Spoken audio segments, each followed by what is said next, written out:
Hi, everybody. Welcome to Wish We Were Then, the podcast that has been doomed to repeat history so that you may learn from it. That's what we do here. We repeat history. We go back in time. We look at the past and aren't you tired of not knowing what happened before today? Aren't you just sick of wondering what happened back then? I wish I could know. We're going to tell you all about it. We tell you about the music and the movies and the political stuff, all sorts of different stuff. I keep saying we, but I'm the only one who's spoken so far. I'm Trey. I don't know if I said that. I always forget to say my own name, but then I remember at the last moment. So why does it matter? Does it bear mentioning? I don't know. Okay. I'm here with Mark. How you doing, my friend? Hey, guys. I'm doing great. What a very impactful year this was that we're going into. Mm-hmm. We could probably do 3 episodes on the amount of information that was happening in this given year. Yeah, there's a lot of stuff that I did so much research kind of my first round, like I kind of will tend to do stuff in waves, I'll come back and do more and more. A lot of times the last day or two before we actually record is where I do like the bulk of my, I'll come be like, yeah, let me go back and do a little bit more. And I'm like, fuck, I didn't do enough, and I'll throw a lot more research in. But this time around, it was like I had to I realized fairly early on, like I can't keep researching all the stuff I had like picked out to go deeper into.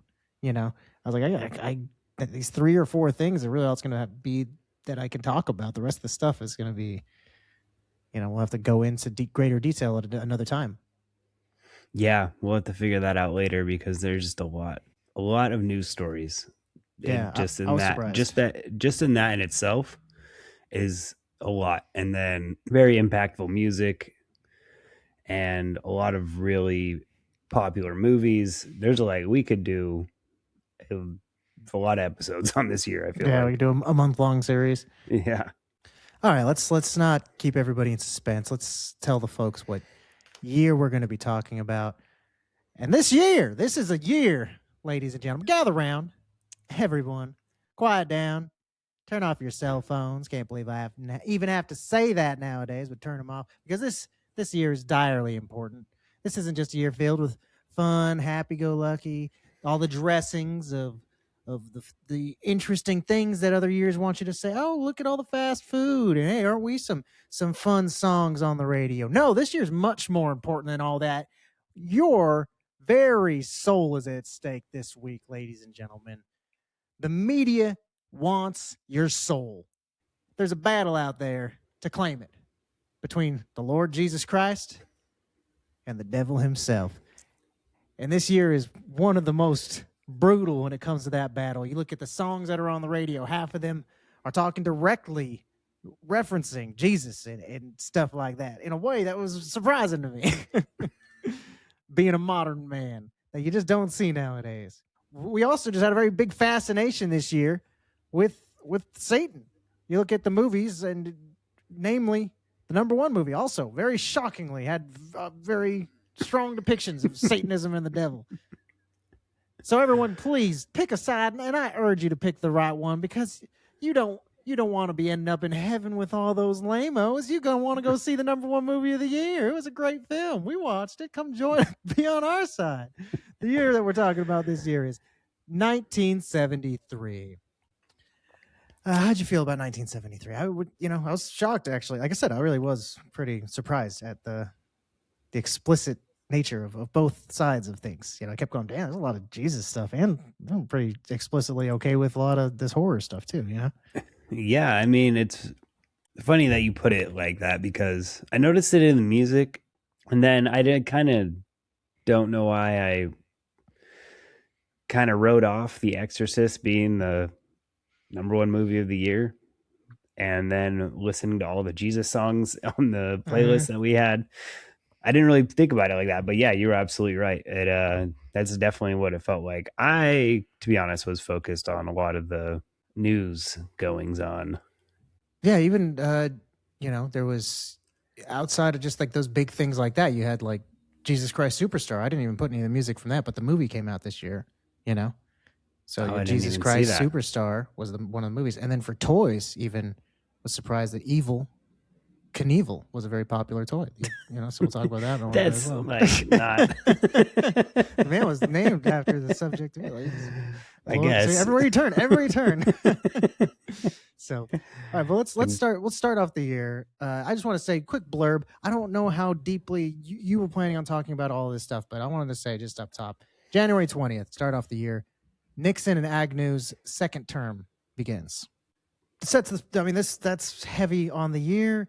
A lot of what's going on. We did talk about in other years, kind of some of the wrapping up of that Watergate scandal.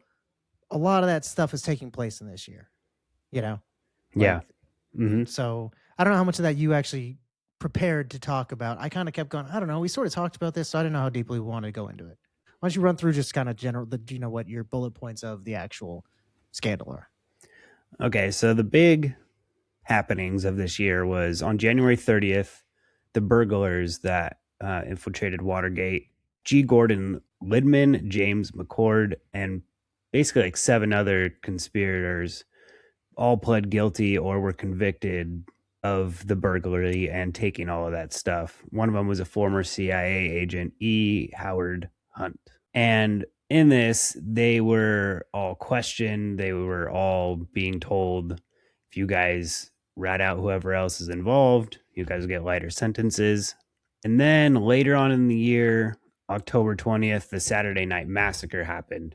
So this is President Nixon orders Attorney General Elliot Richardson to fire the special prosecutor Archibald Cox.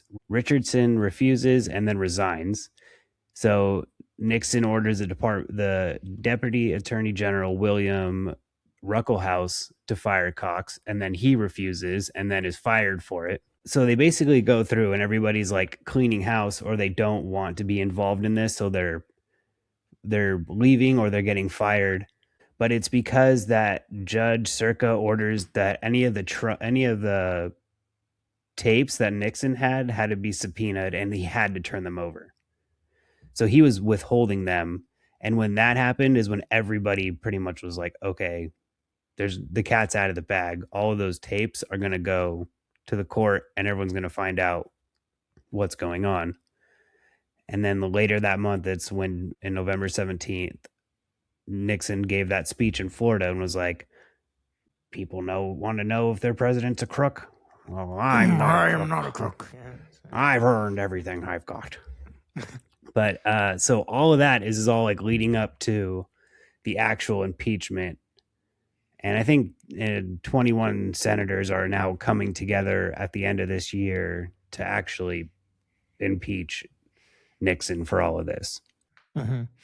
This is funny. This is like if you saw like the Two Towers first, or you saw if you saw Return of the King first, and then you went back and watched the Two Towers, and you see the end of it, where you're like, oh, I know where they're going because I've seen the next one now.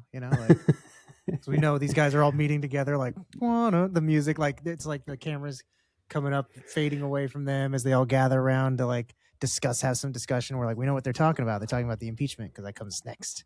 I think so. That must have been 74, right? We talked about. Yeah, I can't imagine he stayed president for another year and it happened in 75. He's just all nervous. Oh fuck! What are they talking about? They've been in another room for a while. So yeah, that's the general.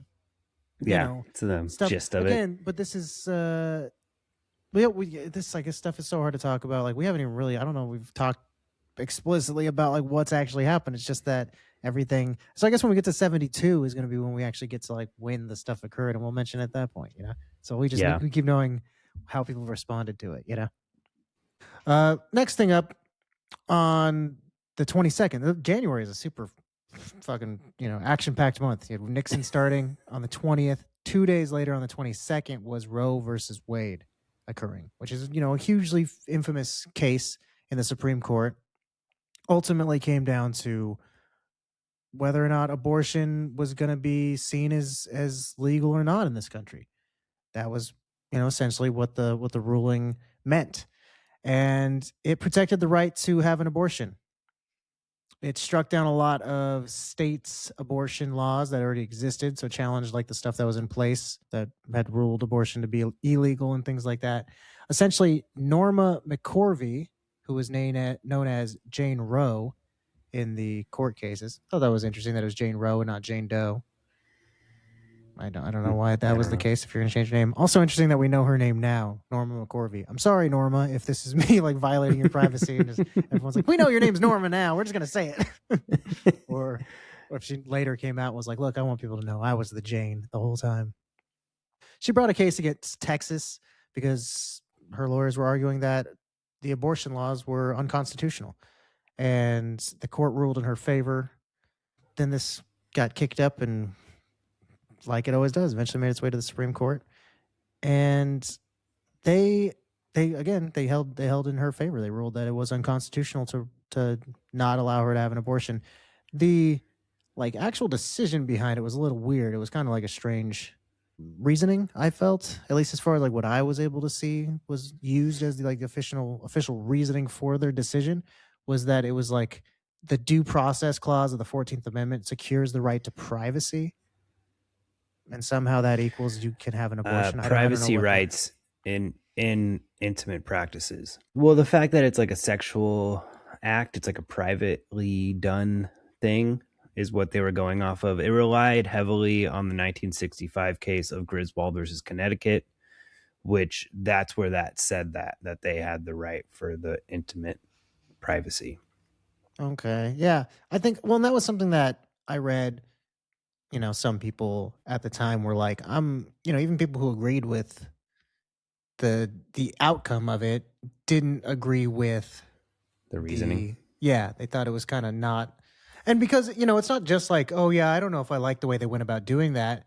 It's because when you're talking about legal stuff, it's important to have strong precedent and to have reasoning that like you can't take down that reasoning, because then if they do, that'll mess up other future stuff that's built off of that. I think that they That's really true. didn't do a good job of. I mean, it's stayed around for however long it Till June did. 24th, Yeah. 2022. Huge though. One of the biggest Supreme Court cases, ever. I mean, in the echelon of Supreme Court cases, this goes in the Hall of Fame, I'm sure. Yeah. Well, All what are right. your Well, opinions about Roe v. Wade? Just kidding. we don't get political on here, but you know what? All right. January 27th, the Paris Peace Accords were signed by America, North Vietnam, Viet Cong, and South Vietnam. There was an immediate ceasefire across all Vietnam. This dismantled our bases and started taking our troops out of northern Vietnam. And in turn, they would release all of our captive POWs. First release was on February 12th. 142 out of 591 prisoners were freed, and they were flown back to Travis Air Force Base in California.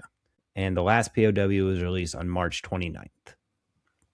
So it took them a month and a half. Yeah, just about 2 months. I mean, from the Yeah. 27th of January to the 29th of March. Yeah. Pretty crazy. I mean, that's pretty quick actually to get everybody out of there. For the last 5 years or something like that, every year that we talk about, it's in the news cycle heavily that there's Vietnam stuff, people being upset about Vietnam. No one's happy about it. There's not really Yeah. a whole lot of positive news about it. So I'm sure everyone was eager to have it wrapped up. So it's like, I'm sure people were pretty happy that it was kind of over and done with within a couple months. To drag it on for 10 years. Yeah. As far as I know, I guess I don't know for sure. Like, it wasn't one of those situations like we've seen in our lifetime where we end up staying in a skirmish a lot longer than we say we do or people know about or whatever. I don't think we like really stayed in Vietnam. The one I Did can think of is I'm pretty sure the Korean War didn't end in till like 2012 or something like that. well, So wasn't there like some nobody. guy who in Vietnam didn't know that it was like he was I think that hiding? was. I think that was. I think that was Japan. I think because he was stuck on an island in Japan. Yeah, something like that. I thought it was in Vietnam, like he was in the jungle or something. But well, it could be lots of people. Who knows? Could be someone now today. We don't know. We don't know until we find him. That's the thing. It's like we Yeah. don't know the story about there's one guy who's hiding. We just don't know where the fuck he is. So he has no idea. We're trying to find him and let him know, but can't tell him. So yeah, man, what a wild week that was. To have to go the 20th was Nixon. Their term renews for Nixon and Agnew. 22nd, Roe v. Wade occurs. The 27th is when the Paris Peace Accords are signed. So, And then the 30th Watergate, all those burglars were pled guilty or found guilty. dang, that's crazy. That That was like month was boom, boom, wild. boom. Yeah, so many things. Here's a couple interesting things that all opened up this year that I thought I would point out. This felt very like 70s, when we think of like the 70s in terms of two different things, really. First off, the World Trade Center officially opened on April 4th, and May 3rd, Sears Tower finished, which would be the world's tallest building up until 1998. So those two skyscrapers, big cities, that sort of thing, that feels very 70s. You know what I mean? Like Yeah. kind of us modernizing, becoming a more, I think the 70s is a real bridge between kind of the older timey feeling years and the more modern feeling years. It doesn't feel quite modern like the 80s, but the 80s feels very similar to now. The TV was quicker and there were more things going on. There's, people have Well, I more think mobile we phones. lived closer to the 80s, so it That's feels also more. true. It reminds me of my own childhood, maybe is what it is. But the 70s, Joe. I think just there are a lot of things about it that kind of feel skyscrapers. That's something that just feels like a modern thing. Like that's what the world looks like now. The biggest ones came about in the 70s, so I thought that was noteworthy. The other thing is the government agencies. That's also something you find out more of. That kind of stuff builds up a lot in the 70s. And the DEA was founded. It was founded on July 1st. And on December 28th, the Endangered Species Act was passed, which that's another one you see a lot of like kind of environmentalism was big at the time in the 70s and just socially conscious. Everyone was very conscious of things. We're building skyscrapers. We got to protect those animals. You know what I mean? It just feels like everyone was hustling and bustling. Like very, I don't know. Yeah. Well, I think it's funny that the Twin Towers went up and they're like, we're the tallest building. And then the same year, Sears Tower went up and was like, just kidding. Like, What was the real what quick. was the World Trade Center the tallest before the Yeah. Sears But Tower came around not for not for very long. less than a month? That's Yeah. wild. It's Dang, like, that we did sucks. it. No, you didn't. And that's something too. Maybe that was like probably what the story is or whatever. But isn't that like why the Sears Tower has a spike on the top was so it could be taller, Oh, even though it's really? not. I don't know if it was. Yeah, I don't know if it must have been the World Trade Center, I guess, because if they were both fighting to be the tallest, then that must have been what it was because it's finished off with a point at the top to make it taller than it would be if it didn't have that. That's cheating. Same thing with the Empire State Building. Yeah, that was the tallest until those two went up, right? So, the Organization of Petroleum and Exporting Countries initiated an oil embargo on the United States and any other country that aided Israel in the Yom Kippur War. Essentially, Egypt and Syria attacked Israeli forces, and America gave Israel like help militarily and gave them airlifts and sea lifts in Operation Nickel Grass, which is a hilarious name, I think. Like, what are you guys trying to say? But yeah, I gave them weapons and equipment, ammunition. So this was those countries saying, you guys shouldn't have done that. So we're going to put you guys on an oil embargo. And it crushed America. Like there was designated days that you could go and get gas based on your license plate number or based on the your ID number, I think is what it was. So like you could go get gas one day and then like your wife could go get gas one day, but you guys couldn't go on the same day because you guys had different number licenses. So they was really scarce and it hurt us all around. I mean, once gas prices go up, that means the price of all your food being transported goes up, and that means anything else that goes Yeah, onto a truck has to go up. So it really hurt our economy throughout. that makes sense. Yeah, I never even thought about all those implications of it. But yeah, I've just heard the stories of the lines for gas being around the block and stuff like that. It's very, I mean, it's reminiscent of like World War II rationing and World War Mm-hmm. One and things like that, like having to save your copper. But it's kind of weirdly not that talked about or known about that. Yeah, in the 70s, there was a weird time where you just couldn't get gas. And it Yeah. was, I mean, yeah, really a hardship for the country. People every day had to struggle with this thing. We had to go without. and figure out how to deal without this thing. I mean, it's technically a luxury, but we've definitely built our society around needing automobiles. Yeah, for You sure. can get away with not having one, but you kind of need one. Yeah, in America, you need one. I mean, unless you live in a place where it's like congested, you live in like New York. Yeah, you You can know, what I walk mean, to work or whatever, but yeah, there's subways and trains, but most of America's not like that. Like I said, if you want to ship your yeah, that oranges out was of California and send them to Arizona, even it's gonna cost more. yeah. Like you said though, everything. Like if you want to buy a chair, like well, that chair wasn't built in this store; it had to come from somewhere. Yep. But Hmm. fucking what? Literally anything that wasn't made in the place that you're buying it, it's going to be more expensive. Yeah. Well, I think that that's more of a reason why we should have American oils. I But think yeah, we that should was just my not be last. reliant on oil in general. You know, Yeah, it's we have to a get dumb way there to fuel first. things. It's that just the huge leaps in technology that have occurred just in the amount of time between 73 and nowadays. And you're telling me that nothing's come around better than the combustion engine in the Oh amount of yeah, there time has it's taken. been, You but know what I those mean? people are dead, Trey. Yeah, exactly. Those people, they put their lives in jeopardy by building those engines. Let's hear about some other people whose lives were in jeopardy in 1973. On August 23rd. This is a fun news story. Jan Erik Olsen was on leave from prison.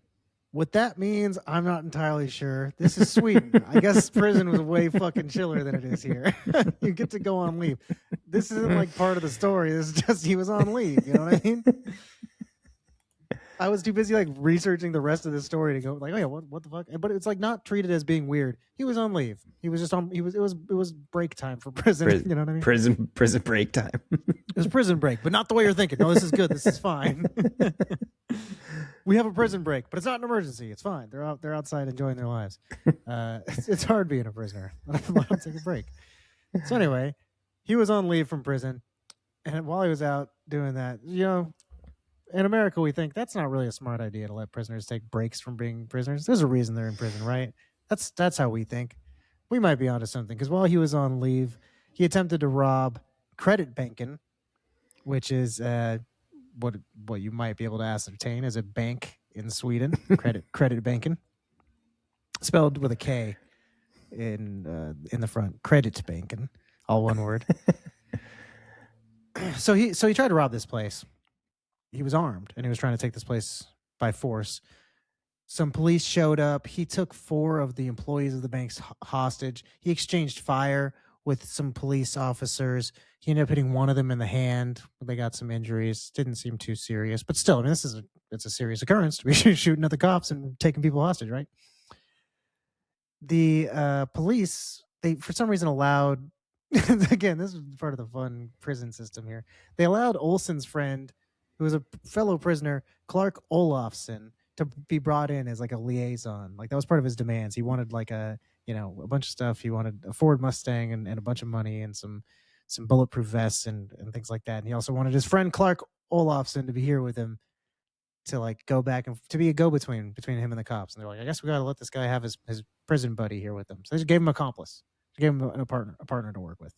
Like let him come out of prison and go and it's so funny to be like in jail and be like like, oh, you're being let out. Well, just why? What's going on? We need you to go rob a bank right now for us. But just like you're doing it for the cops, so don't try not to have too good a time. I guess you're going with your buddy Jan Eric. Like, oh really? Me and Jan are robbing a bank. This sounds great. Don't be happy about this. It's part of your serving your sentence. So they let him bring him in as a liaison, and basically over the next couple of days, the hostages grew to trust these guys more than they trusted the cops because they were worried. They saw the guys as being normal people who wanted money. They didn't want to murder, and they thought the cops were going to escalate the situation and make things worse. And they were very prepared to see the worst thing happen if the cops kept pushing to take things farther. Right. So, which the cops kind of did. I mean, they did escalate the situation. If they just let the guys leave with money, everything would have been fine. But instead, they drilled a hole in the roof of like the main vault and poked a camera in there. And then so Olsen like shot through the hole a couple times and ended up wounding one of the officers. So another guy got shot. And it's like, well, yeah, don't be fucking stick your head in the hole. Get out of there. What are you doing? Like, dumb as fuck. Like, drill a hole and be like, can we see him in there? And then they get shot. Why did you do that? But so on the 28th, so this started on the 23rd. On the 28th, the police officers used tear gas, which he had warned them not to do or he would kill somebody. But this is a good guy. He's not going to kill anybody. You know? So, Cops shouldn't be escalating that situation. I trust him so much. And the cops, they escalated. They used tear gas, those fucking pigs. And they got everybody out of there. All the hostages were unharmed. Here, this was interesting. Olsen and Olafson. Remember, Olsen is the one who was on leave from prison, and Olafson is the one they just took out of prison to be a part of this.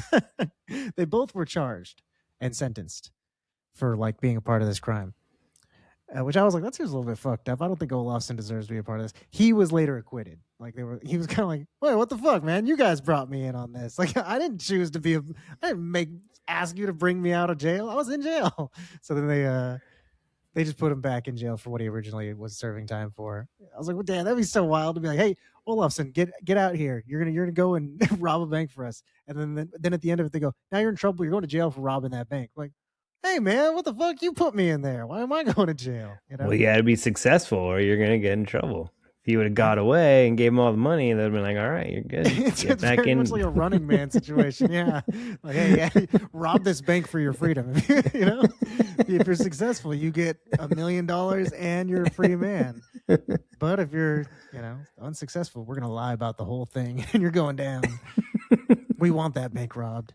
The noteworthy thing about all this story, why am I even telling you about any of this? Banks get robbed every single day. Weird people get let out of prison. Out of jail. Weird people rob banks while on prison leave and then have their other friend busted out by the cops to help them rob it. Everyone gets in trouble and gets acquitted later. All this shit happens every single day. Why am I telling you about this? Because this, of course, if you haven't guessed by now, is the genesis of the phrase, the whole phenomenon known as Stockholm syndrome. These people, gotcha. They trusted their captors. People, have kind of, it's morphed and mutated over the years, like every phrase does. And a lot of people use it to mean like you're in love with your captors or something like that. There was like a rumor at the time because like I think Jan, he was in jail. He was, I supposedly he was a good looking guy. I didn't get a good look at this guy, but he had like a lot of women who were like sending him love letters and things like that. And he ended up marrying one of his fans. People spread a rumor that she was like one of the hostages, but she wasn't. So that might lead to why people think it's a romantic thing. But essentially just the fact that they trusted their captors and I could see that becoming like you would fall in love with somebody that if they're already manipulating you to the point where you're like, oh, actually this guy is trustworthy, why wouldn't that just escalate? You know what I mean? Like further, if you had more time with them or something. Like if you're already manipulating somebody that you're putting into a bad situation, that they're not in a bad situation, I'm sure you can manipulate them in other ways too. Or they're easily manipulated. I think more often than not, the people doing these things, taking hostages, putting people in these situations, they really are good people. And that trusting them is the right choice. Trey, you would be the one that falls in love with your captor. Well, like, think about like it worked out for Belle, right? She fell in love with that's crazy monster, and then she got a beautiful, handsome prince out of it. She fell in love with a dog bison man, like you know what I mean? By all accounts, Jan Erik Olsen, he was a handsome. Wait, guy, are you just saying that Stockholm syndrome is good, or that? Yeah, I don't understand. Right. It's the right move. I think that, it's like, yeah, you should trust your captors in every chance you get. Because they probably are decent people, and at the worst case scenario is it ends up like this, and you get let out, and no one got hurt. Best case scenario, that's not the worst case scenario. You end up with a handsome prince. I would say that these people got the best case scenario. I mean, close second. They didn't get shot. I mean, that's pretty good. Yeah, but they didn't end up being a princess at the end either. That's what I'm saying. So that's you're right. It can't get any worse than that.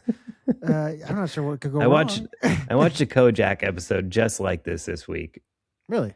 And yeah, swear the cops even tried to drill a hole through the top of the roof, and they got Oh, shot okay. at. No, that It's must kind have of all been weird. based on this. Well, I'm sure it was based on this. Yeah, maybe, but they were Law and held Order up in a does that a gun lot. store, Oh, okay. and they were trying to like they were holding hostages, and yeah, it was actually cool. But yeah, it reminded me a lot of this story. So yeah, maybe they did. Yeah, Law and Order does that sometimes, where it's like they don't base an episode on something, but they'll draw inspiration from it. Like, and it's cool to see it be like, oh, that's clearly referencing this, as opposed to it just being like, it won't be like, hey, we're looking for Beffrey Jepstein or something like that. Like he's got an island, we need to stop this guy. But it'll be like some kind of like just little facts will come in. You're like, oh, that's referencing the Epstein thing. You know what I'm saying? Yeah, I haven't yeah. watched Law and Order in a while, but I'm assuming they're they're peppering in There's Epstein stuff. That's what I'm guessing is like the cultural references that they bring in. oh No, my but every once in god. a while, I remember back in the day, I'd walk in and my mom would be watching it, and then I'll be like, "Oh, that's like that thing on the news," and she'd go, "Yeah, that's what they do." And I go, "Oh yeah, you tell me that every time Yeah, I that's walk why it's in." interesting. I guess So yeah, it does make it more interesting. It's like they're more looking for Jeffrey involved. Epstein or whatever, Beffrey Epstein. Beverage Epstein, Okie Beverage dokie. Pepstein. Let's get out of the news. Speaking of beverages, Yeah, that's perfect. Let's get into the food section of the world. You got anything for food this week?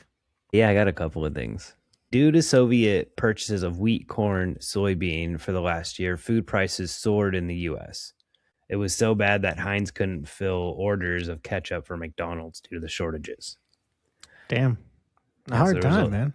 yeah, so this was like I said, it affected a lot of things. Yeah. Dang, that sucks. No ketchup, no gas. Crazy times. That really is that's pretty rough. That actually is like funny that this is such a cool year outside of that. You think it should be like this terrible barren year and everyone's just lying around all sad and like Sad and hungry and yeah. can't get and I walking don't because have they any can't use ketchup. What am I gonna gas. do? Yeah. Let's see. First off, I'll just say a few debut restaurants. A couple of restaurants that came out in 1973. Pizza places like Godfather's, Peter Piper, and Hungry Howie's. Like the second two were alliterative. Peter Piper's and Hungry Howie's. Have you had any of these places? Godfather's I haven't had in a million years. I've heard of Godfathers. I've never even heard of the other two. Peter Piper, I know they have them here in Texas. I don't remember if they have them in California. I think they're a sit down place. I'm not sure. I've never been. And then Hungry Howie's, I know they have them here. They have them a fair amount of places. Um, but also, I don't know if that's a California place either. So, Godfathers, that's the only one I knew for sure was back home. But they used to have them back in the '90s. They kind of all went away, so they're not around anymore as much. There's still a couple around, but they're not very prevalent. So I haven't been to a Godfather since I was a little boy. They're like Round Table, you know. Oh yeah, yeah. Yeah, it's still like one or two of those around still too. Yeah, yeah. So yeah, a lot of pizza places I've never been to, but there also is the Panda Inn, which is like the precursor to the Panda Express. This is the sit down version of Panda Express. Smoothie King, which is a place that I've never been to, but they have them out here in San Antonio. I just think that's one of those places that I think, how can you possibly sell enough smoothies to keep a restaurant open? How do you I have? don't know. Jamba Juice is like a whole franchise and stuff. Yeah, I don't understand. How you paying rents plus employees and anything else just selling $3 worth of juice? How many times could you possibly be doing that a day? You get 1,000 customers or some shit, you know? Yeah, I guess. I don't know. Wild. Also, Hodads started Oh in yeah, San Diego. You know about that one? yeah. Most people would not know that because they're not from the area. But From that the, exact place where it is. yeah, Hodads is great. San Diego burger chain. Check it out. Speaking of burgers, used to be a restaurant called Burger Chef. They were very big back in the 70s. They were like McDonald's rival. And they had a pretty similar kind of deal going on, like their whole aesthetic and stuff like that. They were marketing a lot towards kids. They had little mascots that were like cartoon dudes. Was Burger Chef and Jeff were these guys. And they in 1973 came out with the Fun Meal. The Fun Meal is the first fast food kids meal. Hmm. First That's time they why it's a Happy packaged. Meal. Yeah, the Happy Meal came out after the Fun Meal. This That's they were biting Burger Chef steez a little bit. It came with a burger, fries, drink, cookie, and a toy. Burger Chef and Jeff would be joined on the packaging as well as in the commercials by other characters like Burgerini, who was a get ready for a lot of like weird burger. They just cram burger into a lot of names that didn't even make a pun most of the time, and they're also all weirdly like haunted house themed. I don't know why that was a thing. To sell hamburgers, they decided to go with like spooky shit. But there was Burgerini, the magician, Count Fangburger. Yeah, you can guess what he is. Also, like his wife and child, Mrs. Fangburger, I think is what her name was. You got Burgerilla, who was a gorilla. That's actually a good name. a good Burgerilla one. is pretty good. Yeah. Cackleburger, that was a witch. Krankenburger, which was like a Frankenstein. That one's pretty good too. Yeah, but it was Krankenburger. I don't know why he's with Instead the of crank. Frankenburger, Yeah, maybe it was too. Frankenburger. Two on the nose. Maybe it was too close. I don't know. Yeah, also Copyright. just like yes, I don't know. And then Wolfburger, that was just a werewolf. The notable thing about all these things though is that they didn't like look like hamburgers. They weren't made out of hamburgers or anything like that. That was just their names. Like they just had funny names. But I watched one of the commercials that was like announcing the kids' meal and stuff, and it was Burger Chef and Jeff are in the restaurant, and actually I watched a couple of commercials, and Jeff is just constantly like really worried about these characters coming in. He's like, "Oh no, it's Wolf Burger. What are we gonna do? He wants burgers." And he runs in and like, "Well, let's give him some burgers." Then they give him the burgers, and he's like, "Thanks, guys." And he runs away. And then they're like, "Oh, good, we solved the day with hamburgers. It's a good thing that's what we sell here." And it's kind of the same thing with like the Count Fang Burger. There was another run in with him, and I was like, it's just weird that they're like constantly scared of these guys. I thought it was gonna be like they were friends with them or something, but it's just like they're adversaries that they have to like appease by giving hamburgers. And Jeff's catchphrase is the incredibly clunky. If all these names weren't bad enough, his catchphrase is the wildly clunky, incrediburgable. Incredible. That's incrediburgable. That's what he says when he's excited. Okay, well that's all I got for food. Yeah, I have two things. So, Okay. Cup of Noodles was introduced to the United States. Okay. So it was the first time you guys can get your hand on a cup of noodles. And then the sales of vodka beat out the sale of whiskey for the first time in the US.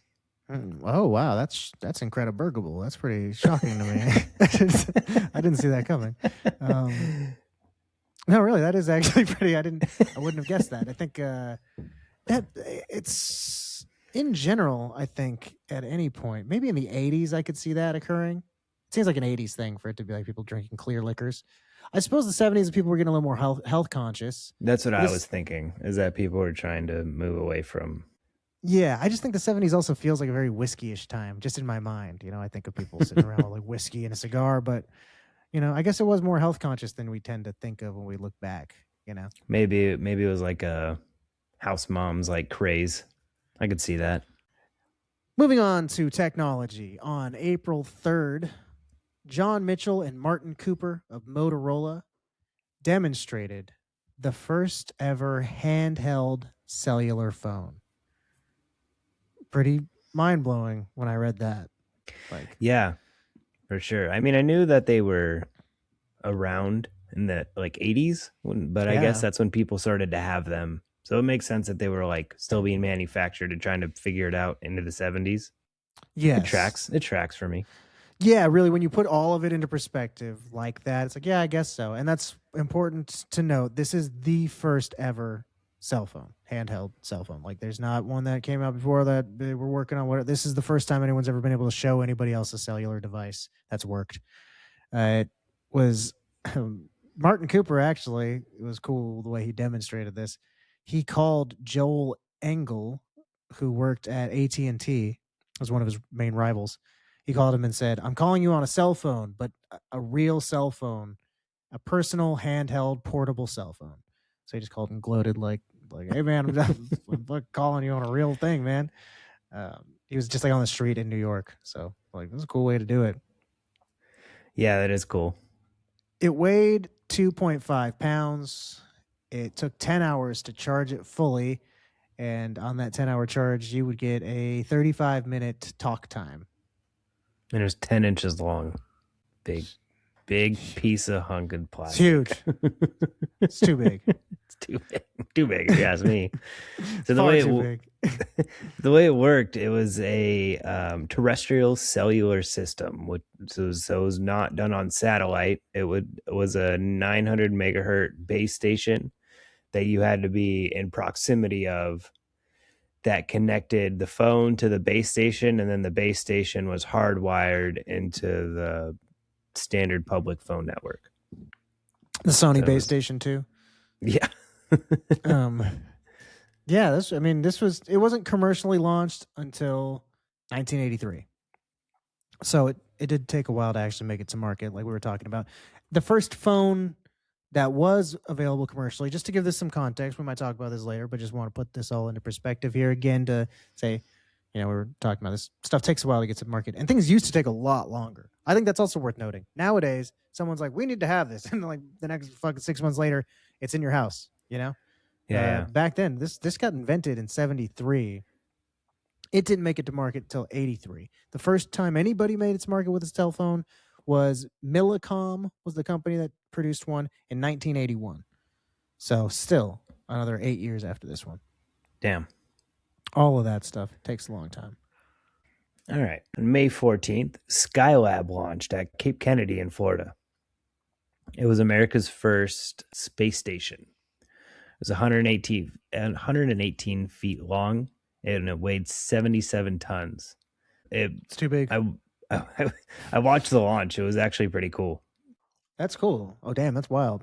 Like, how is it? Is it like I guess I don't even think about that. Like, so the space stations that are like, they have to get up there somehow. How does that? Yeah, it was just like a rocket. It was like watching a rocket launch. So it was a normal, just normal. Yeah, and then it like separated, and then what was inside was a space station. And then on May, okay. I'm sure they've added on to it since. That would make sense. It's like, okay, well, let's just have this simple thing up there, and then you guys can go up there and like build onto it. I can imagine that being a thing. Interesting. But on May 25th, the first three-man crew would land on the station, and they would stay there for 28 days. And they would conduct experiments and activities in microgravity environment. So that's cool. That was the goal of it. I was like, man, that's futuristic as fuck. It's like something you read about in a comic book. Like, oh yeah. We just want to see what the body does and what different elements react to when there's no gravity. So we're just gonna go up there and do it. Like, yeah, it seems kind of pointless to me. That's what when you hear about that, like, oh, we're conducting experiments in zero gravity to see the effects on this. It's like, just fucking do that shit down here. And you guys could make a zero gravity room. I mean, I'm sure they could now, but well, not even just that, but it's also is that like, harder than just do other tests? Just do different ones. You don't need to do the zero gravity ones to see that shit. Like, it's never, because so far we went to space to accomplish this, and as far as I know, it's not like they're like, yeah, that's how we figured out blank. That's true. I don't know. There's nothing so far that I know of. Like, I mean, there's probably something stupid that's like, oh yeah, that's actually Post-it notes. Somehow something like that. But yeah, I don't know. I just feel like it seems like a crazy amount of effort to put into to be like, we want to see what would happen if this floated. And they look at it and they go, wow, it's fucking floating. Looks the same from underneath as it did from the top. Okay, cool. Write it down. I don't know. Yeah, I don't know. I guess that would have been a good thing to look up to see what has come of it. See, that's one of the things. We've never been doing a year, and it's been like, thanks to zero gravity, now, It's true. We've done a lot of years after this, too. Yeah. All right. Well, of course, technology related. Perfect segue. We have our segments are perfectly broken down here, folks. And if you look, they just follow just so effortlessly and seamlessly and from one to the other. You go from technology into video games. And the next one that comes up, I won't spoil it, but you'll see how well this all is planned out. But stuff like this is how you know there's a God. You can see the intelligent design in the universe. You say, wow, it really does flow so well from technology into video games into the next segment afterwards. All right.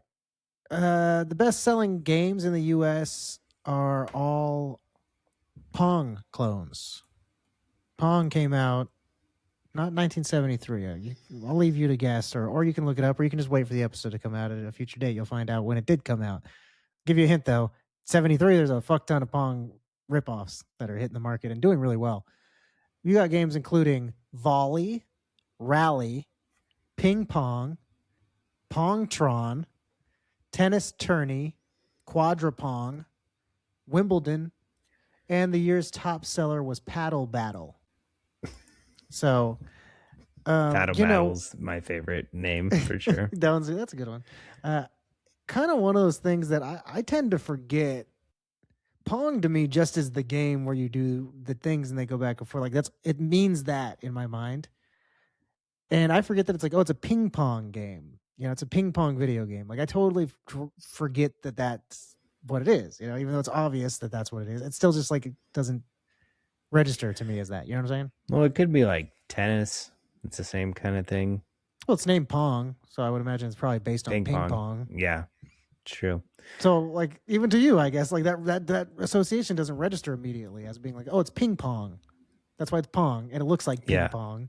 It's just that Pong is just that game. That's what it means. Yeah. So when every other one of them is like different plays on tennis or volleying and all those other types of things, like it was surprising to me to be like, oh yeah, duh, Pong, ping pong. Like I forget that about it.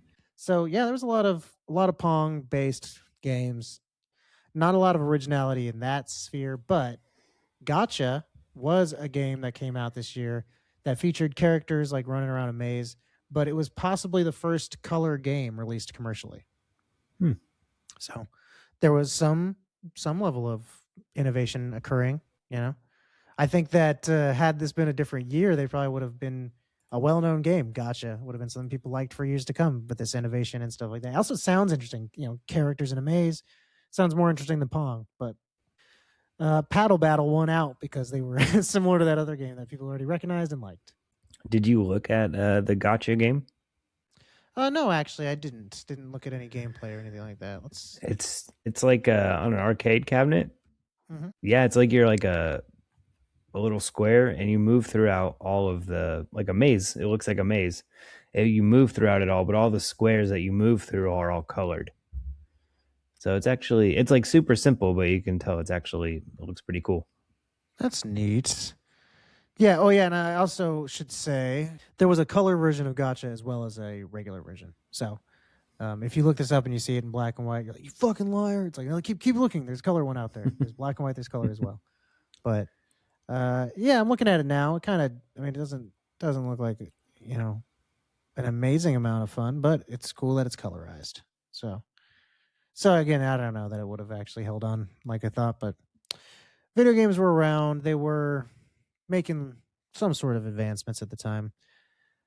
Let's tell you about an advanced toy. See, video games into toys. That's perfect. Seamless transition. Now, this is a pretty cool advancement in the toy world was the Baby Alive doll.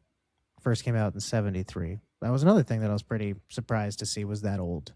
Like with the, moving mouth, you mixed up food to feed it. It would eat it. It would shit it out. And you change his diaper, stuff like that. So it was pretty cool. I mean, seemed pretty advanced, right? You familiar with these types of dolls? Baby Alive, released by Kenner. I've heard of them, but I've never like interacted with one in real life. Yeah, I was intrigued. I had never really seen one in action either, so I wanted to see how they operated. So I watched a video of one from somebody. I tried to find one of somebody from the 73 version. I couldn't really find one of those because the first versions you had to manually crank their mouths. I did see a commercial, but the later versions, even in the 70s, they came out with versions that had motorized mouths. But anyway, you mix up these little food pouches, you put it in their mouths. You just mix up food in this food powder in water, and then it becomes like a gel that you feed them. Then they, like I said, I guess they poo or pee it out. I don't know what it does, how it comes. Does it just come out exactly how it went in, or does it do they turn it to poop somehow? Is it like there's some kind of poopifying powder in the in the stomach?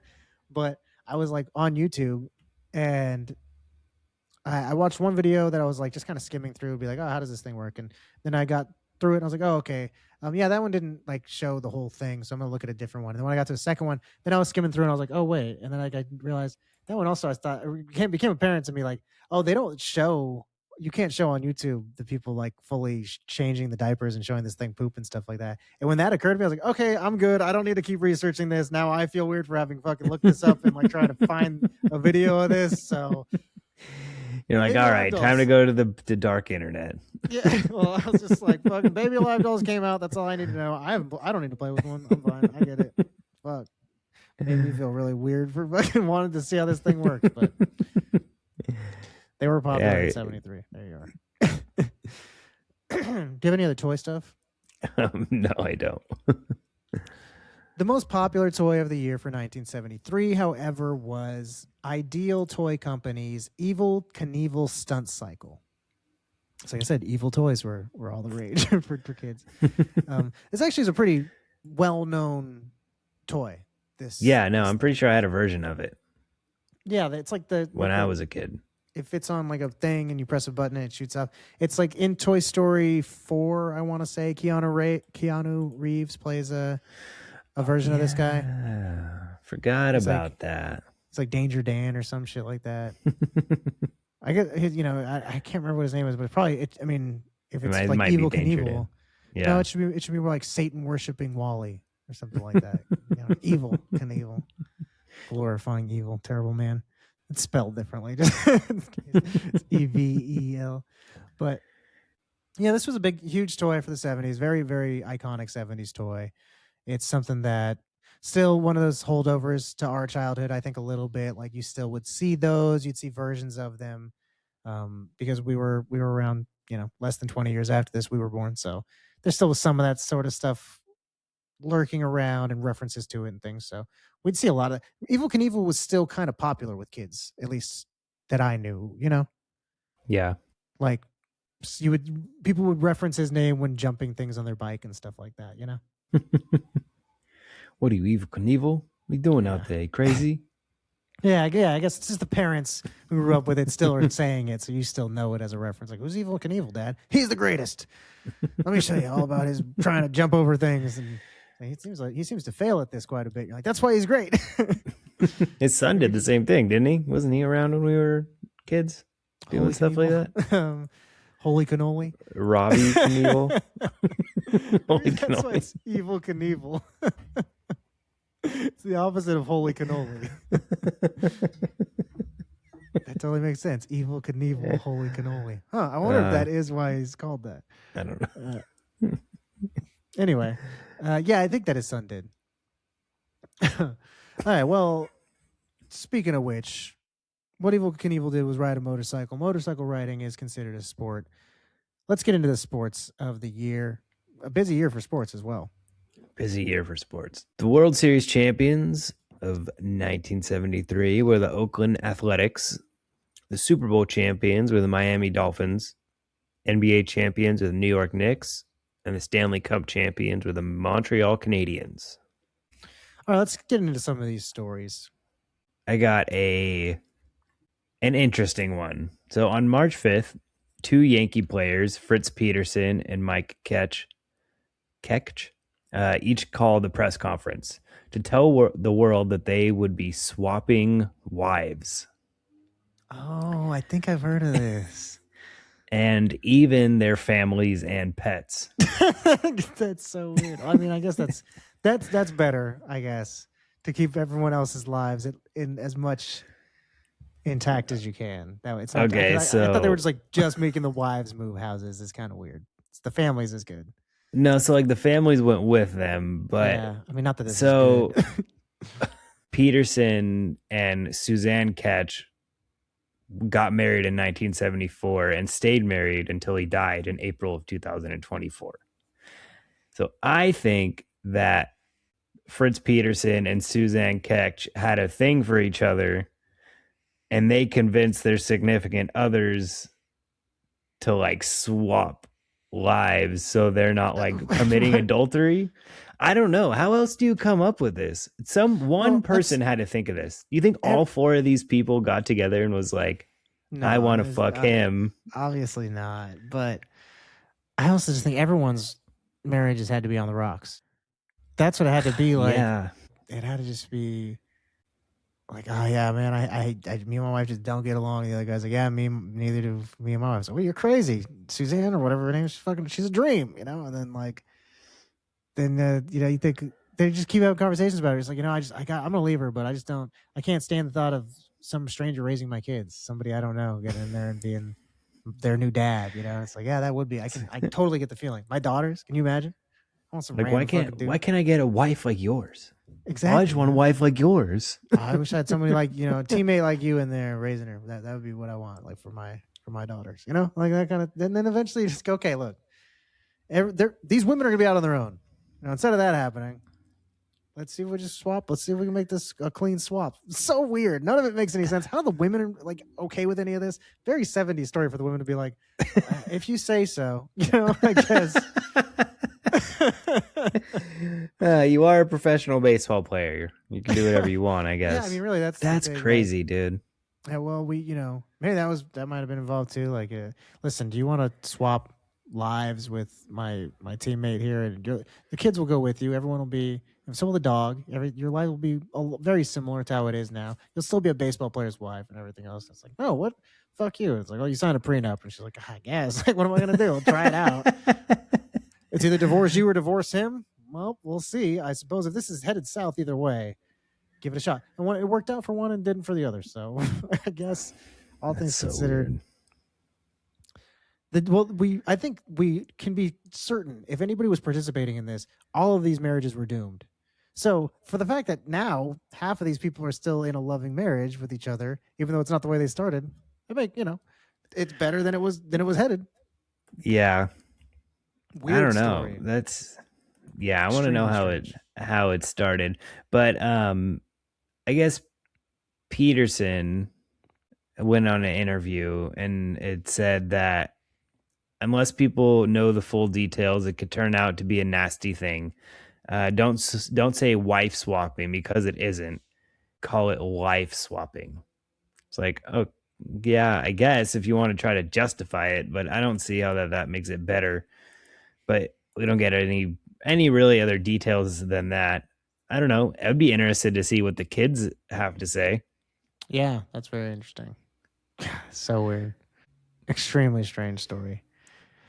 Well, in other baseball news, I had that Ron Blomberg of the Yankees becomes the first designated hitter in the MLB. Oh, wow. So it wasn't nearly as interesting or as exciting as that, but I thought that was noteworthy that the DH rule was much more recent than I assumed. Yeah, I would think. I don't know. I think it makes sense that they were like, all right, well, this guy's a really good pitcher, but he can't hit. We have to have him pitch, or do we have to have him hit? Like, can we get somebody else in there for him? Yeah, it just seems like that would have been a thing for a lot longer, but it's also interesting too. Like those are definitely the two positions that you make. Man, this guy can fucking crush a ball, but he can't do shit else. Yeah. Like just put him somewhere. Put him in the outfield. Hopefully he can. It's like he can't even catch. What are we supposed to do with this guy? Yeah. And then you got a pitcher who it's like, this guy's he's got an amazing arm. I actually don't really want him out there. I don't want him to get hit in the fingers and crush his fingers and whatever, you know what I mean? Yeah. Yeah, it's a good strategy too. Yeah, so yeah, it's just interesting that took that long to come out. All right, I got another baseball thing. This is in the little guy league, the little leagues. I could say little guy league, but this is actually about a girl becoming the first girl to be in a little league team. Oh. She was 12 years old. Her name was Caroline King. The league defied the rules of whatever the national little league rules were. Yeah. So the Placenti American League charter was revoked from playing anymore. So basically, the team she was on wasn't allowed to play. So they took him to court for discrimination lawsuits, but it was dismissed. But then in 1975, they would officially change the rules to make it so that there was a policy that it was not just boys that all were allowed in the league anymore. So she started a movement. Good for you. Well, that is nice. I mean, hopefully, she would have been already 13 at this point, so she was like 15 by the time that the ruling actually happened. Oh yeah, she was too old at that point to play. Yeah, she probably was. I don't know. I was just looking it up because it's like, there's got to be, right? The Girl in Center Field is the true story that chronicles the historic struggle of Carolyn King. It's on Apple TV. The Girl in Center Field, so you can watch a movie. I was like, there's got to be a film about this story. It's pretty cool though. Pretty Yeah. good. I mean, it's like so. Like, there's a sitcom episode of every show that's like that. Like, you're not letting my little girl not play football, or whatever. So Or, very, Daddy, very, I want to wrestle. yeah, exactly. Very classic story. So to see it played out much as it has in fiction, that makes sense. Art imitates life, I guess. Yeah. Mm-hmm. All right. Well, speaking of girl power, let's get on to the next story. This is from the world of tennis. We got a little. This is commonly known as the Battle of the Sexes.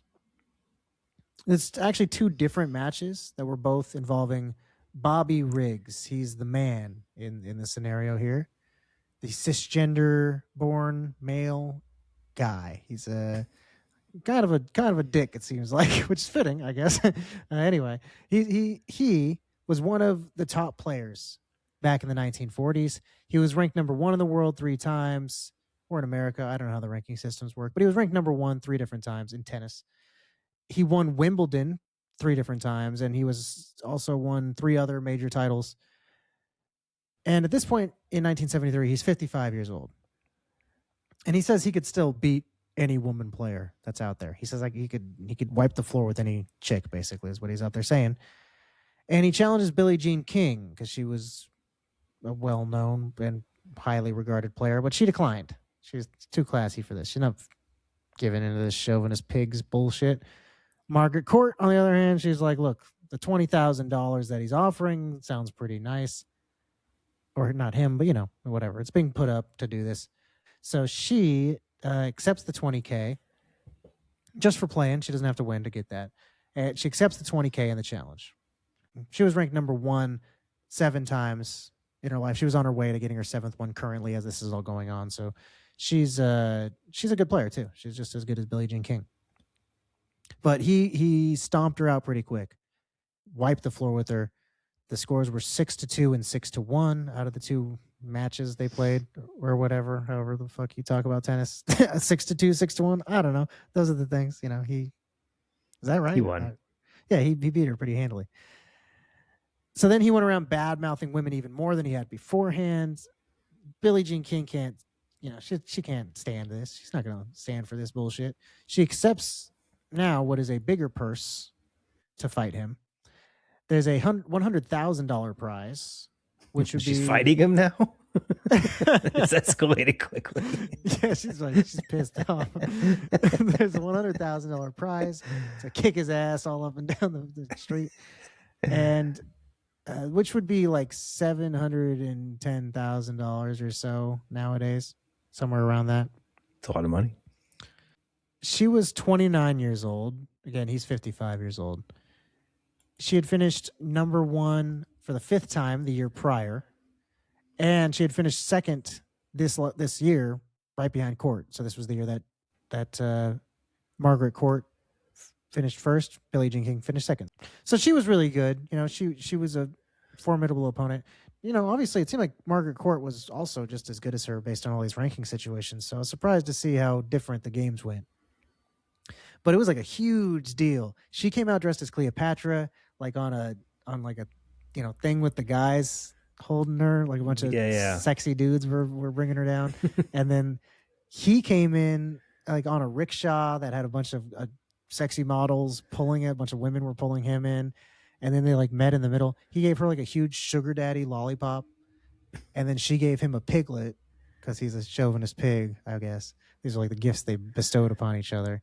Sugar daddy had given him $50,000 to wear a jacket that was like branded during the match. He wore it for like 3 of the matches before he took it off, which seems like would be pretty hindering to your performance. Yeah. A lot of money though. If the $100,000 was like $700K or so, then the $50,000 he made for that was a big chunk of change. He got his ass whooped this time. This time the scores were 6-4, 6-3, and 6-3. So she just handily. Did they go for up. the third for Best 2 out of 3. Well, no, I mean it was best one each time because the first time it was him versus Margaret Court, the second time it Oh, was him yeah, versus yeah. Billie Jean King. But he had called her out the first time, and she just She said no. refused. So, but yeah, so this was a huge story in the '70s, specifically '73. But Do you throughout think the that's 70s, where Andy Kaufman got his bit idea for wrestling women? probably, Just like brought it up to the next level, yeah, just to I'm piss sure. everybody else off. Yeah, definitely, it was just like the opposite thing. Yeah, or I guess almost the same thing. I guess.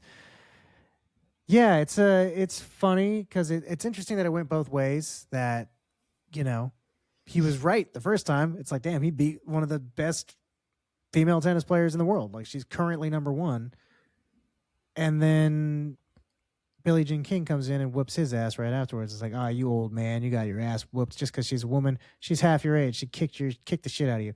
So it's like it's good to see it could go both ways. I guess it just is interesting that it wasn't like they were both close games. Yeah, that So, jacket. Yeah, I mean, people were saying the jacket didn't really get brought up as much as some of the other stuff. People just said that he seemed to not take it as seriously as he should have been, up top. So I think the jacket coming off is probably him taking it more seriously. But it wasn't like people were saying he clearly couldn't move out there. That jacket was slowing him down. I think they were just like, yeah, he didn't really fucking seem to care at first. And she said that like right up top, she was like behind or just wasn't as in control as she would like to be. So she kind of buckled down because I think either he pulled ahead or he just got really close to taking the lead at first early on in the first match. So then she just, locked in and the rest of the time came to win. Sounds like an excuse on his part. Like, I wasn't even trying, and then I decided to try, but it was too late at that point. Like, it was whatever. Yeah. You know what I mean? It's a cop out. You lost to a girl. Wuss. Yeah, I mean, it's like I wouldn't, because it's like on the one hand you're like I already won once. I already beat Margaret Court. I already proved that I'm better. So whatever, fuck. I think so. Maybe you're kind of maybe not taking it seriously because of that. Maybe not like, oh, whatever, fuck this game. But you're like, I could. She's a woman. I just killed Margaret Court. Even if I just barely try, I'm still gonna beat her. Maybe it'll be closer, but I'm gonna whoop her ass. Yeah. And then that false sense of security. You're like, wait a second. And Billie Jean King's like, shh, not me. I'm not the one. he got cocky.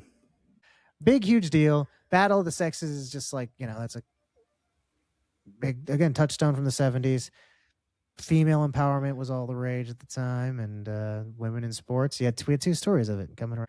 HBO Boxing had its first telecast, which is kind of cool. HBO Boxing is like pretty premier boxing thing. You know what I mean? Like kind of the marquee event for years to come. On the 22nd of January, George Foreman knocked out defending heavyweight champion Joe Frazier in just 2 rounds for the belt. It ended a minute and 35 seconds into the second round, and Foreman knocked Frazier off of his feet 6 times. So he handily beat him. Yeah, George Foreman was pretty gnarly. Last thing I'll say is in football news, O.J. Simpson became the first player to rush for over 2,000 yards in a single season. Yeah. So just in case people don't really know anything else about him, he actually was like a world-class football player, Yeah, he was a Heisman Trophy winner and stuff in college. He was the man before he wasn't. Yeah. He's prolific at everything he does. He does it with everything he's got.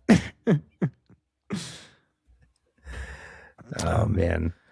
Yeah, so at this point he's you're not watching him getting chased in a Bronco by poliesmen. He's getting chased on foot. He's getting chased by defenders, on the football field. But so he's always been, even when he was in movies and stuff, he was still a star on television is where he got the most eyes on him, right? Like that's true.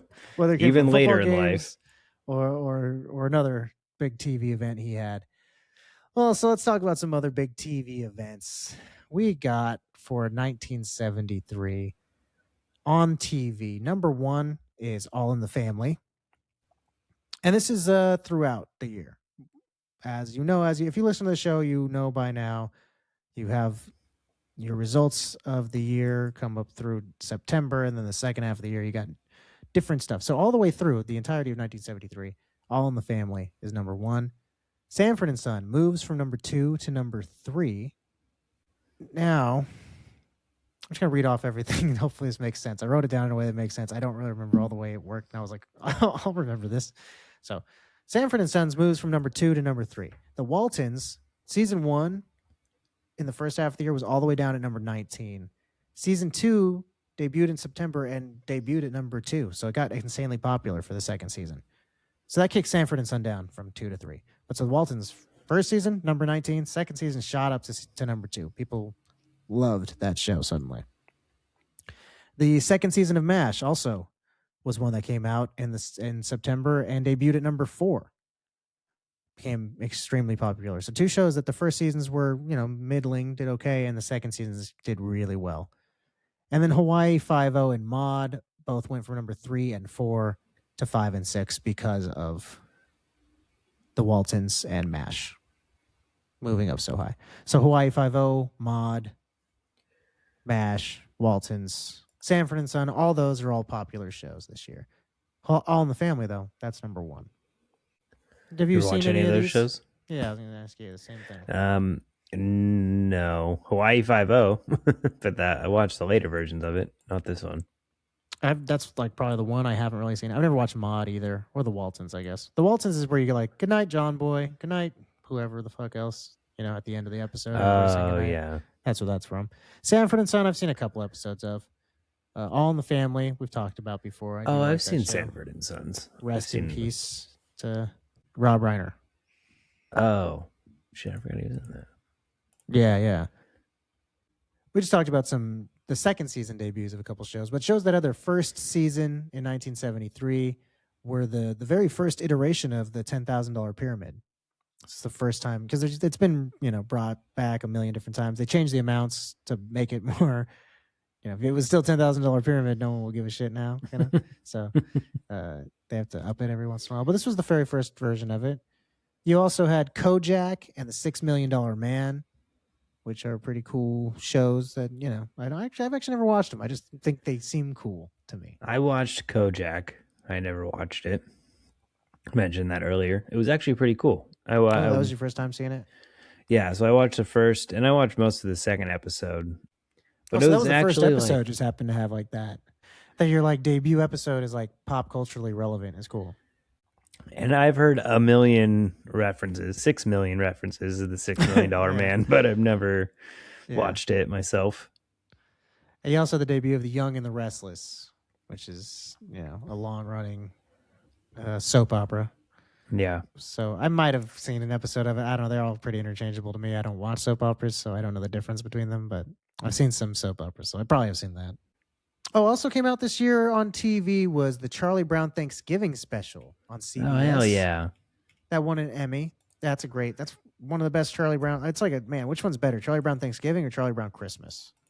I like the Thanksgiving one, I think. Mostly because there's probably nothing else to watch for Thanksgiving. The Halloween one's great too. But yeah, no, I really do think that is a really good point. That does make it feel way more special because I think all these are so great, but there's other things from the season. So Thanksgiving, this really is like the number one Thanksgiving related piece of media you can consume for the most part. This and the Adam Sandler song, Also in a cartoon fashion, Schoolhouse Rock debuted. Mm-hmm. Which is, we talked a little bit about that in the other parts of in 76, they did their I'm Just a Bill and stuff like that. But this year is when they actually debuted. You also had the cartoons Star Trek and Super Friends. Super Friends was very popular and very well known. It's like the I tried really hard to find the 73 version because I grew up watching the 80s version. Oh, okay. Of Super Friends? Or Star Trek. 80, oh, okay. And Super Friends. Like I said, I tried really hard to find the 73 version of Super Friends, and I couldn't. Couldn't find it. You also had Inch High Private Eye, which I used to like a little bit, and then Speed Buggy and Goober and the Ghost Chasers. Both of those last two are like some of the most shameless of the Scooby Doo ripoffs that have come out. If you look up photos of them, they're just Speed Buggy is the same. The characters too. Look up pictures of Speed Buggy and Goober and the Ghost Chasers. Oh my gosh, just looking at them, yeah. Well, it's funny that you say that because the original Super Friends had like part of their group and they were like teenage superheroes, and it was basically Shaggy, Scooby, and Velma. Okay, that's funny. Yeah, this one Speed Buggy, like the main guy is Shaggy, just with Yeah. like, goggles on his head, but he literally is the same character design as Even Shaggy. as wearing green and everything too. Yeah, he's got the same like goatee on his chin and stuff like that. And then Goober and the Ghost Chasers, the characters at least look a little different, but this one's they're chasing around ghosts. They have like a van they drive around, and they have a dog, so it's very similar to Scooby Doo.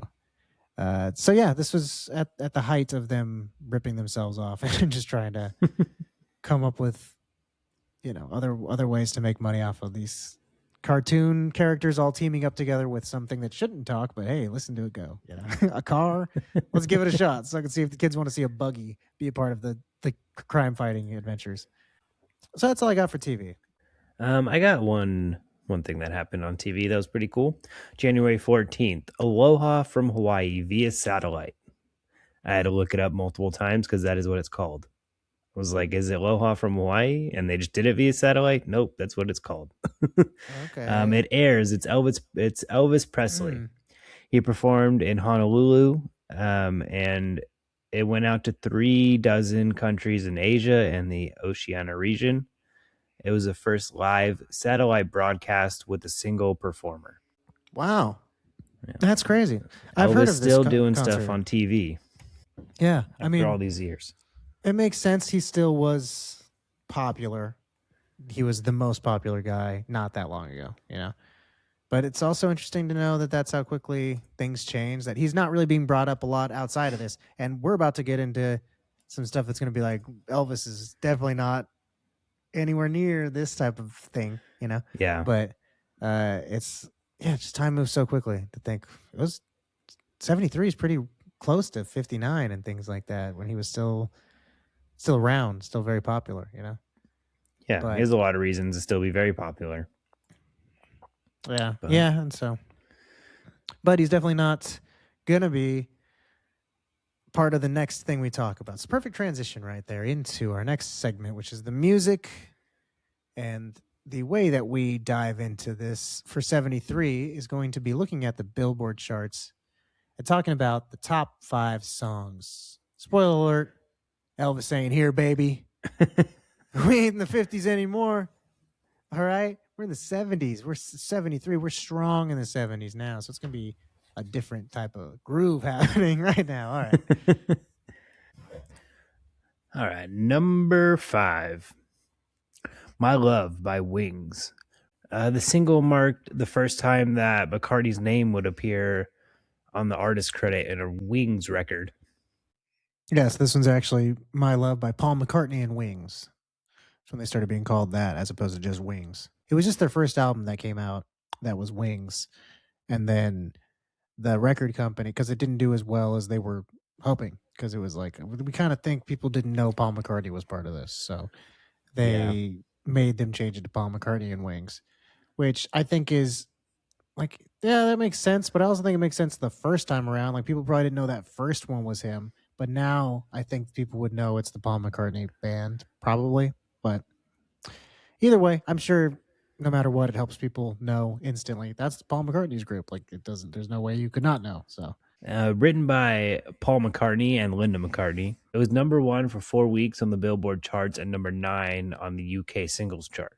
There was a orchestral arrangement by Richard Hewson, and it was recorded live with the main track. So it's kind of cool. They recorded everything together.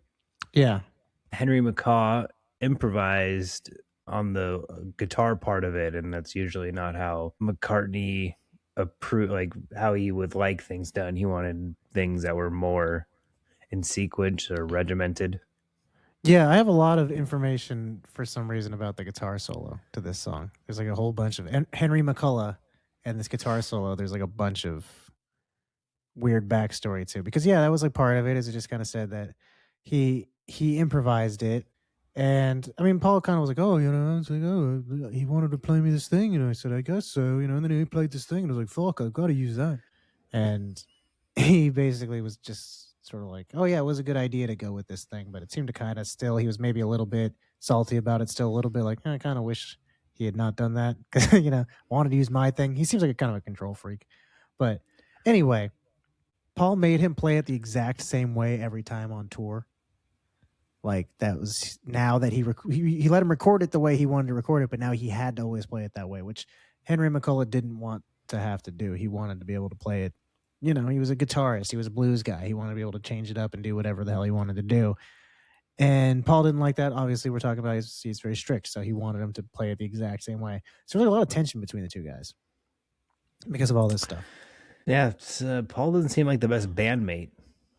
No, but also Henry McCullough, just shut the fuck up. Like even for all of this stuff, there's all this information about the solo. You're on Paul McCartney's track, and that solo isn't that good. It's fine. It's good. It's a good solo, but it's not like amazing. Oh my god, Henry McCullough really does. He's such an artist. He deserves to. It's like Paul McCartney, dude. Just be happy that you're there.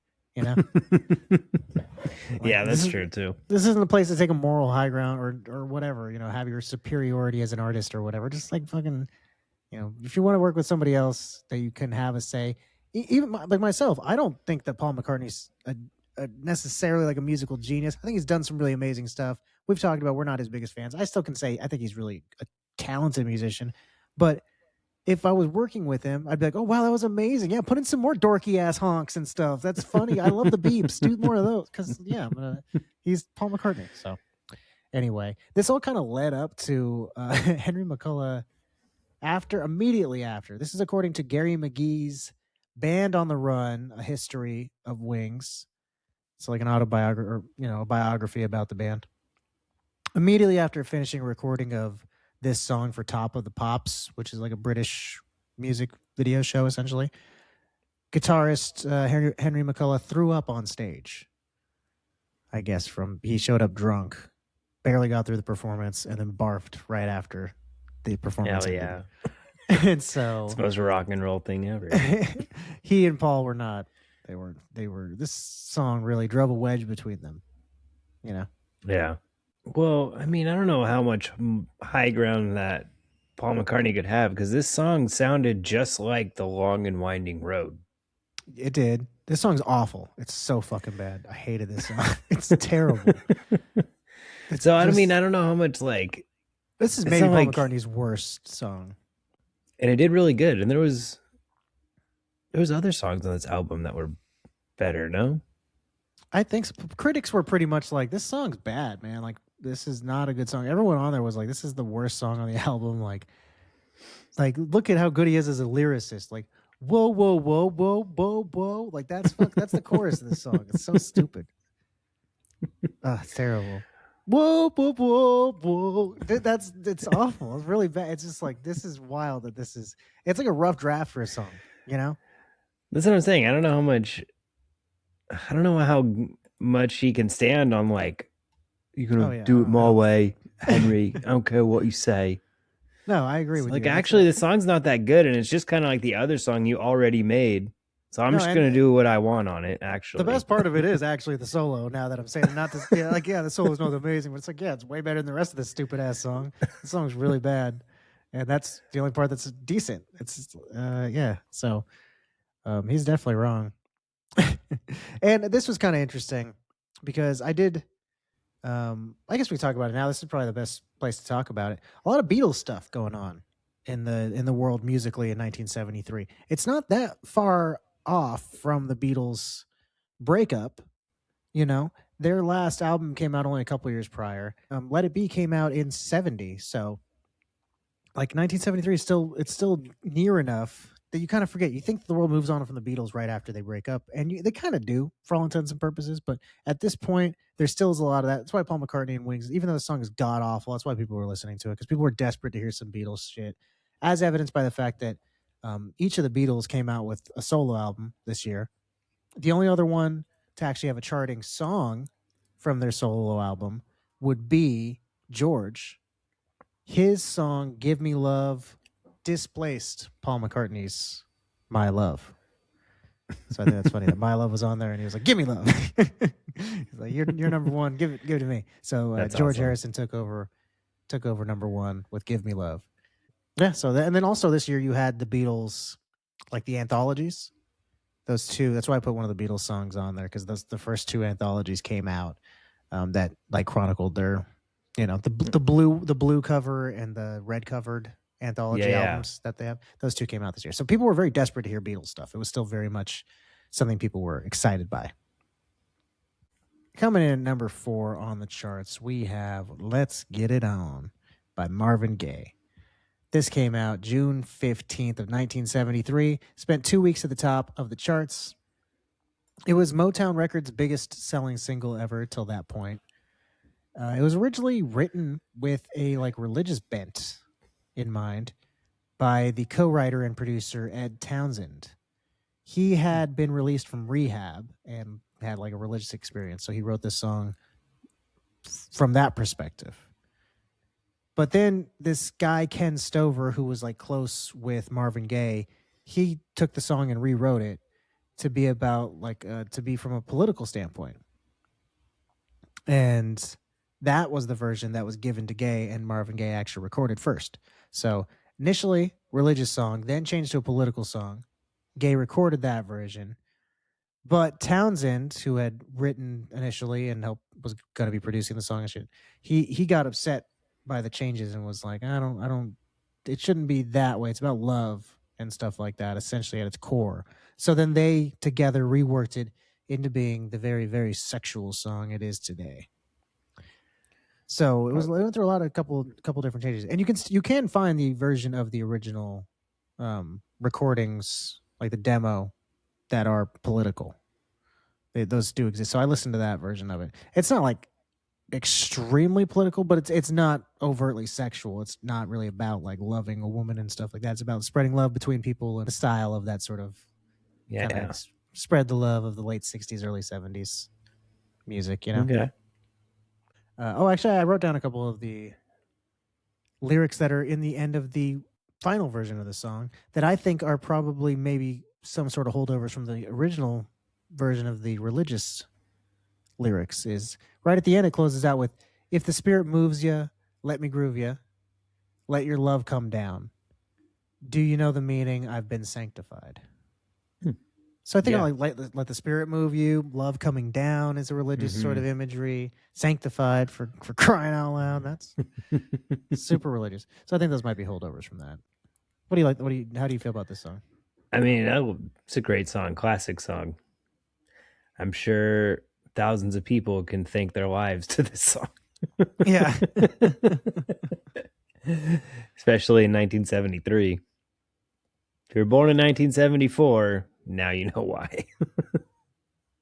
One family that owes their existence to this song that was a little weird is that during the recording, 33-year-old Marvin Gaye would meet his future wife, a then 17-year-old Janice Hunter. He at the time was married, and she was a child. So, by all accounts, they had started their relationship at this point. They had children starting. Their first child was in 1974, and then their next one was in 1975, and they actually got married in 1977 after he and his wife would finally get divorced. So, but by the time they got married, enough time had passed that it wasn't that weird. But their first kid was in 74 when she was 18. They met at this point when she was still 17. So it's like they were probably let's getting it oning when she was still a minor. He was singing that song to her. Who knew? Yeah. Yeah, exactly. He was looking over at her while he was singing it. Yeah. And he was like, I like that kid. Ugh, creep. Fucking nasty. All right, moving on. Get out of here. Number 3, Killing Me Softly with His Song by Roberta Flack. The song lyrics were written in collaboration with Lori Lieberman after she was inspired by a Don McLean performance in 1971. Lieberman released her version of the song in 1972, but it did not chart. She was denied writing credits by Fox and Gibble, the producers. Her and Gibble had a sexual relationship, even though he was also married. And Another he let's was get it in, on situation. Huh? yeah, she was 19 and he was in his early 40s. So Not pretty as far bad, apart, but but not, she wasn't a minor at least. yeah. Then she would break off the sexual relationship with him because she said that he was emotionally abusive and other things.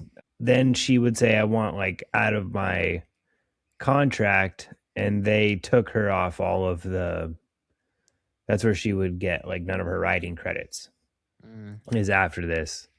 But she still was credited. Yeah, she was credited later. Because one of the things that I had seen about like part of the whole thing, because they like tried to argue essentially that she didn't really come up with the inspiration for the song the way that she said she did, or what have you. But she said she saw Don McLean, and then she felt the way that she's describing in the song, and that she kind of wrote down the general notes and took it over to him because all she was just like a recording artist for them at the time, really. And so then this was song she was kind of bringing in to be like, look, this is I had this idea, and then they fleshed it out and came up with the ideas and things like that of the actual song. Then so after years go by, they kind of change their story around a little bit and say that this is just something they came up with, and then she, after the fact, she came up, she applied that meaning of the Don McLean thing, but that's not where they came up with the idea.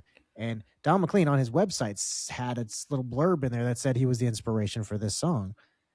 And one of them, I don't remember which of the two producer guys, like ordered him to take it down or whatever. McLean was like, no, I'm not taking it down because here's a article with an interview of you saying that Roberta saw me in concert and wrote that she blah blah blah. So McLean kind of confirmed everything and had the receipts for it. So that kind of put most of it to bed, I guess. It sort of kind of came down to Don McLean being the one who said, no, this actually was me. And that proved that Lieberman had written it. That these guys were full of shit, Yeah. And then she had a friend there that was with her. Yes, yeah, that said she was confirmed writing the whole time, right? and said that she was, scribbling notes is what she said. But at the end, Gilman and Fox directed their lawyers to demand $27,000 from Lieberman to pay expenses and demanded another $250,000 from her for future income of the song. She was trying to get out of her contract, so because she was getting out of her contract, they Mhm. charged her all that. Yeah, they made her pay for all of the royalties that she was gonna get. Yeah, it's shitty. For Roberta Flack, her version of this song, that's all. The writer was Lieberman. This version of the song, it came out January 22nd. I don't know if we said that. 5 non-consecutive weeks at the top of the charts. This won a Grammy for Record of the Year, for Song of the Year, and Best Female Pop Vocal Performance. Also, after the Fugees version came out in 1996 to major success as well, it was remixed by Jonathan Peters with Roberta adding in some vocal flourishes and stuff like that. So more of like a dance remix came out in 1996 after it popped back up. And that actually topped the top of the Hot Dance Club play charts. So it actually had number 1 on the dance charts. So she came back around with it on this one. Nice. But probably one of the most noteworthy renditions, especially from 1973, of this song. The person who sang this song that was, at least to our conversation this evening, has been the most germane, is Clark Olofsson sang this song as he was walking around the vaults at Creditbanken in Stockholm, Sweden. It wasn't like while I was researching this song. I thought that was cool. I was like, that seems like a noteworthy enough thing. It's really like appropriate song too to be singing. For him to be singing? That seems like something I would not be singing if I was a bank robber. All right, number 2 on the list, talking about another criminal. Number 2 is Bad Bad Leroy Brown, written by Jim Croce. This came out on March 20th of 1973. It spent 2 weeks at number 1.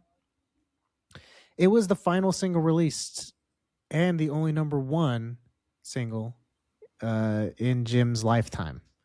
He passed away on September 30th of this year in a plane crash, very sadly. Jim Croce is one of my favorite artists. I I just love his music. This song isn't my favorite Jim Croce song. It's probably at the bottom. It's toward the bottom of them. It's fine. It's kind of played out, but it's also I think it's pretty funny that critics brought up a lot that this was like. They're like, this is really similar to his other song. You know, the one that got him popular. You don't mess around with Jim. This one's great too. Like that one's great. This one's great. We love them both. People weren't upset by that, which I thought was pretty funny. Because that always bothered me. I was like, it's the same song over again. I like You Don't Mess Around with Jim a lot more than this one. Yeah, I like You Don't Mess Around with Jim too. One of my karaoke songs. Yeah, but this one though it's really obviously all that being said, I'm very happy to see this at number 2 because it's cool to know that Jim Croce was that successful, even if it was just right before he died that he got that level of success. But you know, he was young too, right? He was like 30, 32 or something like that. He was a young guy. Yeah. Younger, like at least. 30 maybe. He might have been 29, 30. I can't remember. Yeah, he was very young. There. He died on the day before the first single from his 5th album came out. The single and the album were both titled I Got a Name. So those actually came out the next day after he died. This song itself is written about a guy he was in the army with who went AWOL and then came back to get his paycheck and was arrested. Stupid. I thought that was a pretty funny story. He just was like, "Oh, this guy was a real bad guy, you know. He was a real bad." But he was like talking about this is the type of cat you would see do all the stuff in the song. Here's the story about him. It's like that's a really funny story and should be what the song's about. Is the story of him? Like, why is it so similar to that other song you wrote? If it's about something that's a specific story, that's really funny, you know, and not about really that at all. Yeah, exactly. Last thing I'll say about this one is it's the second number 1 song ever to include any sort of a curse word. In this case, it's damn is the word. So we're even including curses such as damn. So we're going low level like that. Second number 1 Billboard song ever to include a curse word. What's the first? I wrote it. I actually didn't write it down because I thought I think that's better to bring up the year it came out. Okay. So I just thought I was gonna. I actually did. I remember now. I was like, let me write that down. I thought no.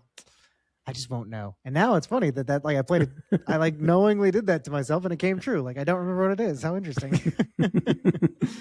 Really weird. Now I can remember myself going like, no, you're not going to know about this later on. Playing you later. Here I am. Future Trey. It's weird. It's a weird experience. All right. Number 1. All right. Number 1. Tie a Yellow Ribbon Around the Old Oak Tree by Don and Tony Orlando. Written by Erwin Levin and L. Russell Brown. It reached number 1 on both US and UK charts, went 4 weeks. The origin of the idea of the yellow ribbon came from like Civil War in the 19th century. Young women would allegedly wear a yellow ribbon or headband in their hair to signify their devotion to their husband or sweetheart in the Civil War cavalry. There was also a song that was all I got. The information I got was is an old song, so who knows how long it's been around. But it was called "Around Her Neck She Wore a Yeller Ribbon," which is probably for the same reason. Mm-hmm. Levin and Brown first offered the song to Ringo Starr, but Al Skitcher of Apple Records told them that they should be ashamed for even offering it to him, and it's ridiculous. That's funny. It's weird to as like be like, bitch, you know who we're talking about here. We're not even offering this to Paul McCartney, motherfucker. This guy wrote Octopus's Garden. He does not talk about people not having a high ground. See, when you're Henry McCullough, you can have those conversations about your guitar solo to Ringo, not to Yeah, that's funny. Yeah, I didn't even think about that. That's funny. I was surprised to see a Western a country song more or less at the top of the charts. Yeah, I guess I didn't really think of this one as country necessarily. It's just this kind of 70s feeling to me. I guess there's a lot of country. I mean, a lot of pop music from the 70s kind of had this bent to it. I mean, number 2, Jim Croce. He's also sort of rides the line. You know, where exactly, is he folk music? I guess I'd probably say this is closer to folk too. Maybe the two things. But you're right. It is. Yeah. It is the acoustic guitars, especially this one. It's a lot of jangle strings going on in there, and dunk, dunk, dunk, dunk, dunk, dunk, dunk. Like Yeah. there's some. There's definitely a lot of Western stylings going on that I guess I don't know why it didn't really jump out to me as that. I've heard of this band before, and I've always just heard them referred to as Tony, Orlando, and Don. And there's always three people on the cover, so I always assumed the guy's name was Tony, and then Orlando and Don were the other two people in the group. It was Tony, Orlando, and Don. And then I realized it was because then I saw it one time listed as Don with Tony Orlando, and I was like, so his name's Tony Orlando, and both of their name is Don. What the fuck? There's not enough people to be named Don. The Dons. So I had to look it up and be like, what the fuck is this? Essentially, he was like a music writer or something, and then he wrote a song. They couldn't find someone to perform, so he just did it. And then they couldn't let him be Tony Orlando because he was already a songwriter, and that was going to be like a conflict of interest or something like that. For the record times at the time it came out and shit like that back then, he wasn't allowed to do that for whatever reason. So he had to have a pseudonym, essentially, so it wasn't credited to him. I don't remember exactly how it all worked out. He basically came up with a group, Dawn, and Dawn was these girls, and he would just sing with them. And then but then by the time they actually struck it big, because the songs did way better than they expected them to. So when they actually came out, he was kind of very quickly like, well, but I want to be the guy. So then I don't know what's up with the rules and why they just changed, but suddenly he was allowed to now be like singing with them. But it couldn't be his songs when they came out. You know what I'm saying? That's what I assumed. It was a lot more involved than I thought, but I think that it was my initial reaction was correct with Tony Orlando, and Dawn was like the backup singers. I thought Dawn was their own thing in themselves, and they just happened to work with Tony Orlando, and that's how they came together. I didn't realize that he was in charge of everything and all of it.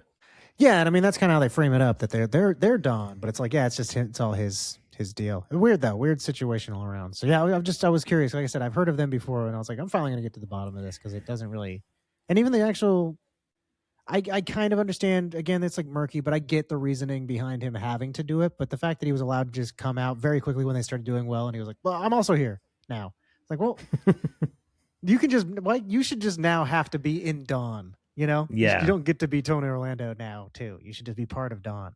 This song, the weird associations this song has is it's really associated with quite a few political movements. That really was striking to me. I thought that was odd.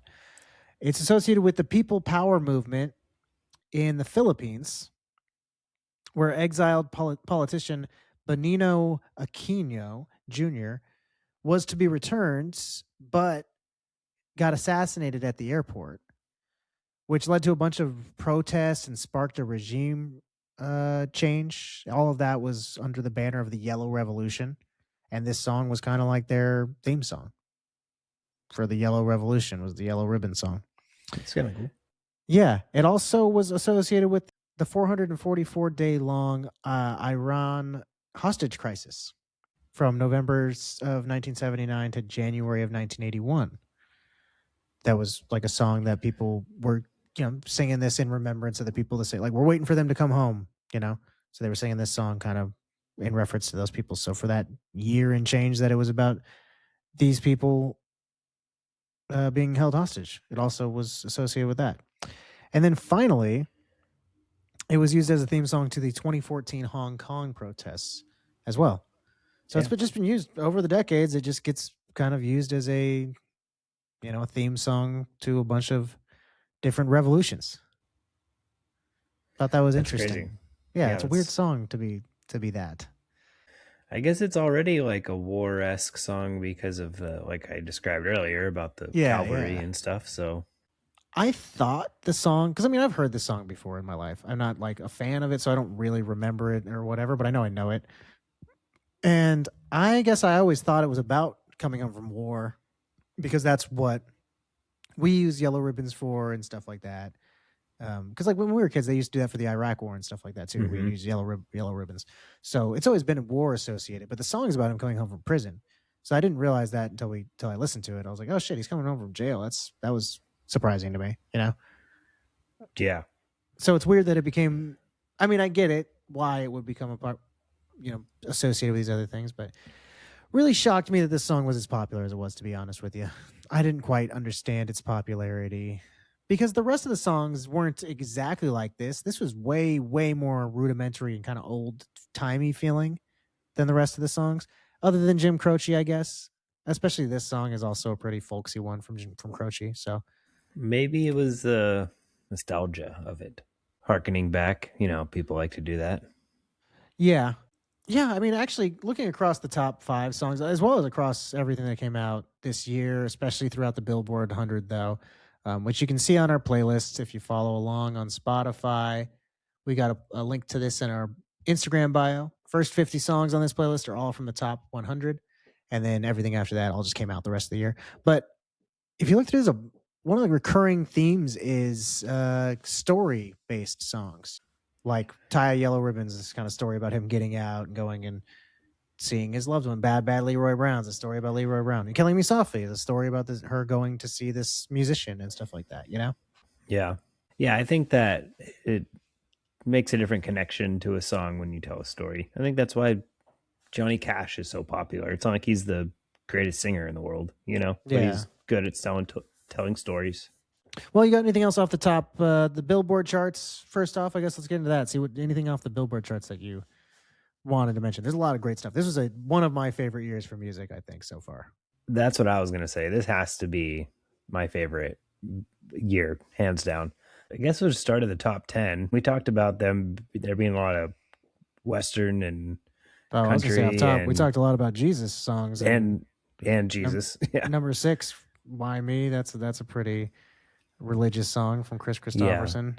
Mm-hmm. A lot of the times too, especially from this era, like that one, Chris Christopherson, I have to wonder, are these being like earnest?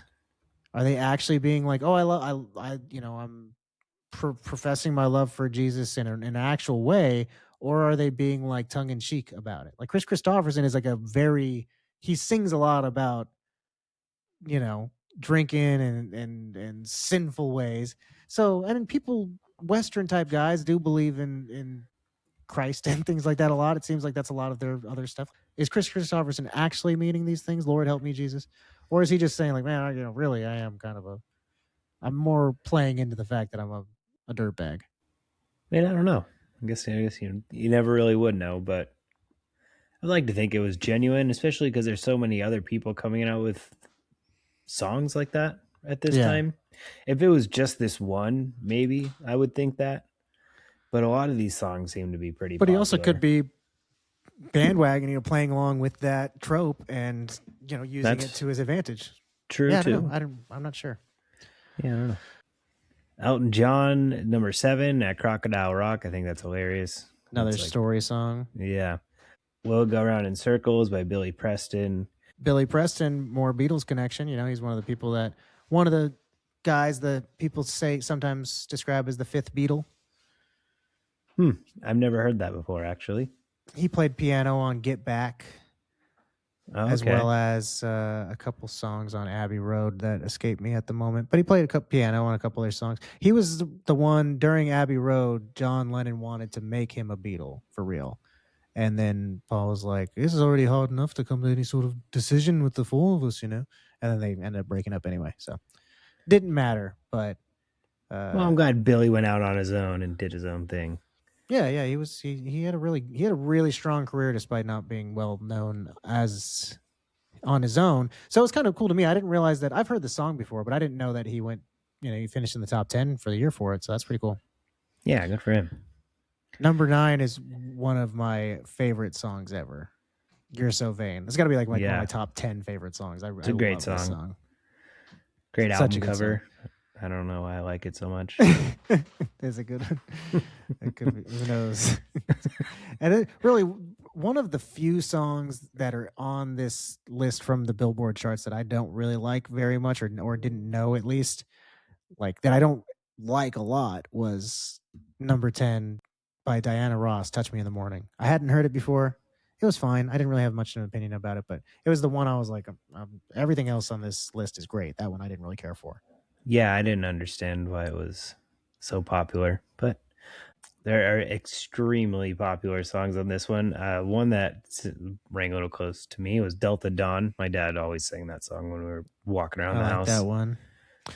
Yeah, that's Helen Reddy. I mean, there are other versions of it that are probably came out earlier that people would know and stuff, but this is a well-known version. I really like Helen Reddy, and she was really popular this year. She's kind of one person that people don't really know that much about nowadays, but she was very, very popular. Like she had a TV show that a lot of people were on and got their start on, or just that's where they'd go to get exposure. And so she was one of the more popular artists. So her doing this song was a big one. A couple of these, there's a couple songs that are like in the same sort of vein that I think is funny. Came out this year, like specifically, both came out from medical professionals. "Right Place, Wrong Time" by Dr. John and "Cover of the Rolling Stone" by Dr. Hook were two songs that are funny. That those both came out this year and charted. They were both did really well, and people were like, "I like you guys talk like this on the microphone," Monster Mash came out this year. This Monster Mash came out in '62. That was what's so weird to me about this. I was like, why is this? It's charted pretty high for the end of the year. And I was like, what? That's not something you see all the time.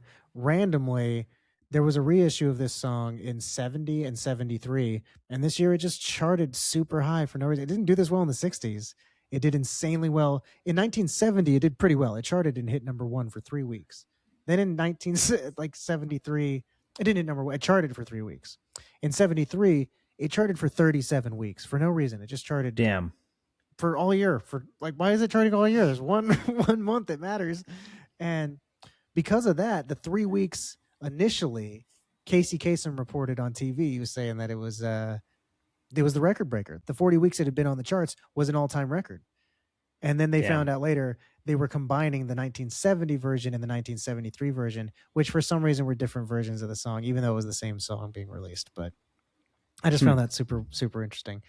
Also, that the guy who was his name, Bobby Boris Pickett, he like didn't own the right, like the masters to the song. So some group like got together with him and he ended up re-recording the song like exactly the same as it was the first time around. And then that's the only version anyone uses now. So he got like basically got the song back and he like licenses it out for really cheap. So that way it can always, so it became a part of Halloween for forever because it was just a cheap Halloween song that everyone was allowed to use. Whereas it was going to fall into obscurity the way that the label was treating it. So he actually got to keep it around for forever. This was part of it. He got a number. He got on the Billboard Hot 100 for no real reason. Good for him. That's awesome. Hell yeah. Yeah, it was a weird story. But let's see. Any other music you want to talk about from the top 100 before I get on to some? Number 47 is Money by Pink Floyd. And I got this. Hey, nice. Yeah. Good job. Yeah, there you go. Yeah, I was surprised to see the Pink Floyd on the top 100s. I mean, they're 47 on our chart. I don't know exactly. They were towards the bottom of the top 100. But yeah, I was surprised to see Pink Floyd made it in the Billboard Hot 100 for the year end. Same thing with David Bowie, Space Oddity, and then Angie by the Rolling Stones. All of those, some of my favorite songs ever are all towards the bottom of the top 100. But that's pretty good. Usually songs like that end up being part of the next group of songs that we talk about, which is like the ones that didn't chart for the year end. A lot of times these didn't chart ever for a year end because sometimes they'll end up in the next year. But like, for instance, Piano Man, Dream On by Aerosmith, Desperado by the Eagles, none of those actually hit the year end charts for any year. Desperado is also a song my dad walked around singing all the time. That's a pretty popular one for a lot of dads, I think. Yeah. No More Mr. Nice Guy by Alice Cooper surprises me to not have made it for the year end. Taking Care of Business by BTO. Faces. I like that one. Led Zeppelin, 20th Century Boy by T-Rex. That's a great song. Great song. Simple Man by Leonard Skinner. La Ganja by ZZ Top. Rocky Mountain High by Joe Walsh. I thought it was funny that Rocky Mountain High and wait, no, this is Rocky Mountain Way, isn't it? Oh yeah, by but Rocky Mountain High and Rocky Mountain Way both came out this year. I thought that was funny. One of my favorite Willie Nelson songs is Whiskey River, and it's off of the album Shotgun Willie, which came out this year. Which I listened to the entire album for the first time. I'd never listened to it before, so I got this song today for my contribution. Nice. This shirt that says "Have a Willie nice day." I really like Willie Nelson, but I mean, he's got.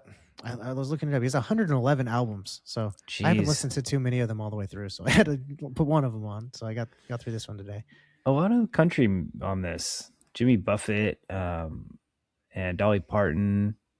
We talked about Chris Christopherson. One of the songs that I heard for the first time this week, though, when I was putting together the list, that I would definitely recommend to people is this song called "Jennifer" from the band Faust. That song was shocking to me. I was like, this could totally have come out in the 90s or later, and I would not be surprised. It was very, very ahead of its time in my mind. 48 Crash, I've never heard before. Ended up putting it in my library. I liked it a lot. Oh, I love Susie Susie Quattro. Quattro. The last thing I put on the list was the Answer song, "Should I Tie a Yellow Ribbon Around the Old Oak Tree" by Connie Francis. I thought that was funny back when Answer songs would come out. So it'd be like a popular song came out, and be like, I'm going to do my version that just says my answer back. And that was Connie Francis did that this year. And it charted in Germany or something like that. I don't remember where. Not here, but just thought that was funny that came out. Okie dokie. Anything else to say about music before we close the record store? I mean, I could go all day, but we have a time limit. Yeah, no, there's so many that I just could. Like you said, I could just keep talking about this nonstop. Yeah, I'm looking at this and just thinking, oh, I just say the name of that song. It's like, to what end? I will say, go out and check out our Spotify list. Trey works hard putting them together. The link is in our Instagram bio. You can find it at Wish We Were Then on Instagram. And give us a follow on Spotify or Apple or wherever you get your podcasts. It really helps us out. Hear, hear. Okay, let's be done with music now. And the time for joy is over. The time for pleasantries and fun and frolicking with music is no longer. Now is the time for seriousness and fear. For we move now to the movies. And to talk about what was the most famous movie of the year, you got to look at the box office. And frankly, I was shocked. I was frightened when I saw number one was The Exorcist. This movie came out December 26th of 1973. Wow, what are you guys doing? You're playing with fire here, man. It came out the day after Christmas. Crazy. Directed by William Friedkin, written by William Peter Blatty, based on his novel. This starred Ellen Burstyn, Max von Sydow, and Linda Blair. And they grossed in 1973 $193 million off of the budget of $11 million. Yeah. One of those things, again, when you look back at old records, do we really think that over the course of 1 week they grossed $193 million? Do you think most of that probably happened in 1974? Yeah, Who's probably. to say? But the record keeping shows us that number one for 73 was The Exorcist. That's what we're going with. Let me read the synopsis before we start talking about this thing. William Friedkin directs one of the most horrifying movies ever made. When a charming 12-year-old girl takes on the characteristics and voices of others, doctors say there is nothing they can do. As people begin to die, the girl's mother realizes her daughter has been possessed by the devil and that her daughter's only possible hope lies with two priests and the ancient rite of demonic exorcism. This is from WarnerBrothers.com. All right. I shudder to get into it, but how do you feel about this movie? I'll say off the top, I've never seen it before. Oh, yeah? Okay. It was always just, I don't know, growing up, I wasn't allowed to watch it for obvious reasons. Yeah, this is a cool one to get your opinion on, having seen it for the first time. And I really liked it, actually. I thought it was good. I think it was cool that they didn't, it was a gradual thing. It wasn't like a right away, she's like this crazy person. I don't know. You just kind of, I feel like you just kind of expect it. I like that it was like a gradual thing of like, well, we're not automatically going to think that this girl is possessed because that's it's almost like, oh, maybe this isn't actually happening for a little bit. Yeah, they were even skeptical to bring her to a psychiatrist. That was the They're- very 70s thing about this, where it was everyone was like, you just stop talking about the psychiatrist, Chris. Knock it off, all right? Yeah, Nowadays, you'd be like, yeah, you can do whatever you want. If you want to take her there, fine. That has nothing to do with us. You know, we're going to do this. If you want to do that, that's another thing, you know? But back then it was like, no, I can understand why you think that, but let us get through every single possible physical thing before you even try to look into psychiatry. It's like, yeah. I just thought that was a little weird. do both. Why are you so mad about it? It's Yeah, very I don't know. misunderstood field at the time, you know? Yeah, for sure. But I like the fact that it was like, I don't know. I feel like scary movies now were like they would automatically know that she was possessed, and there would be this guy, this who has done a million exorcisms, but it wasn't like that at all. They were like, this is not something that's normal. It's not the middle of the Middle Ages. Yeah, Nobody's even the first doing priest that comes in exorcism. is like, I don't think this is something that we're gonna need to do. Like, yeah, that was what he was saying. Yeah, that like it's not just other people, but the priest even is like, yeah, the exorcism is only done by experts, which there aren't really any because it's not really something we do. Yeah. So I liked that whole aspect building up to it. There's even some extra stuff in this version. Did you watch the link I sent you? Yes. Yeah, we watched it based off of this link that was the extended version. So most of it is the same for the most part. The big notable thing that occurs in this version that's not in the original is the infamous spider walk down the stairs where she's walking backwards, Yeah. and it's like pretty quick. It's very jarring. It kind of comes out of nowhere, that because I've only ever seen the original version, and that it was like, whoa, shit, like when it happened, because it comes very out of the blue, and really not too much has happened up until that point. I mean, there's been some stuff, but that was really when she's like, okay, this is serious. You know what I mean? Like, Yeah. and kind of up until that point too, Reagan's more of a victim to everything. That's the first time you see her do something scary. And then Yeah. it doesn't really come back into play for a while that she's scary yet. So it was probably a wise choice to take it away, but they worked really hard on it. Like, he had to get, you know, some special acrobat girl. They like developed a rig to have her hang from the ceiling, you know, so she could do it backwards, and then painted the wires a special color to make sure they couldn't see them and stuff like that. And Freakin just said, yeah, it was too early. It happened too early in the movie, so we had to take it out. Damn. It's crazy. Yeah, it was super. That part was creepy. Yeah, it was cool to see that. So even in the original cut of it, it takes even longer to build up because that part is pretty quick in it, and and it's more, like I said, startling and jarring and kind of like heavy stuff. So it's just more of the lighter stuff leading up to that before you finally start to really have her go crazy. Because I mean, there still is like her bed shaking and things like that, but it's not. It's like, oh, this is crazy. It's not like, oh, that's pure evil, like it turns into, you know. Yeah. Which, like I said, the spider walk really is. And it's funny that people don't, or I think that people remember that. They talk about the spider walk scene a lot for that being a deleted scene. I was surprised. I didn't, like, once I saw it again, I was like, oh, yeah, like I remember this being a big reference. I guess that the extended version came out when we were kids, probably, because it was something that I heard referenced a lot back then. Yeah. This movie was one that people talked about a lot when I was a little kid. It really, just the idea of it scared the crap out of me because I was a very religious boy. Scary movies in general scared me, but this was probably the scariest one because it was directly tied to the religion I believed so heavily, you know? Yeah, that's why I was like scared going into this movie. I knew like I'm not going to be scared of this movie, but it was the idea that has been put on me since I was a child that like, Yeah. this is the scariest movie ever and you're never allowed to watch it. Yeah. I mean, when I saw this for the first time, I did have a little bit of apprehension going into it because it had been so built up, and I was like, oh my God, I'm finally going to watch The Exorcist. Like, I didn't see it until I was, I don't know, like late into my 20s. I finally watched it, and it wasn't like because I had been avoiding it. I just never had occasion to watch it. So when I finally was like, I need to watch this, you know? And then because I was super into horror movies by that point. Now I will say, as an adult watching this and not having the same belief system I once held, the most extreme part is the part where she gets the arteriogram, and they like put the Oh thing in yeah. her throat. It's all like, And it's all and then yeah, the blood squirting out. That part was pretty gnarly. I guess that also was the crazy part for audiences. Like, a lot of people passed out, fainted, threw up, and shit like that during that scene. I believe people fainting during that. It was pretty realistic. There's a lot of stories about that, about people, their reaction in theaters. And it's like, oh, there's rumors, whatever, but there are a couple of substantiated claims that I felt like were worth mentioning.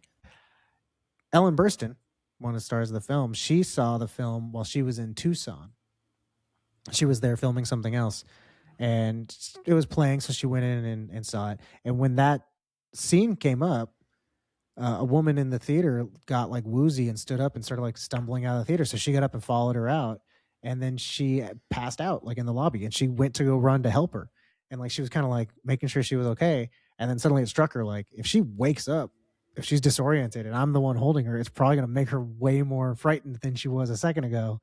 If Reagan's mom now was like, "Are you okay?" Like, it's probably Oh gonna my freak her out. god, yeah, So that would so be. she had to like get an usher and run away really fast.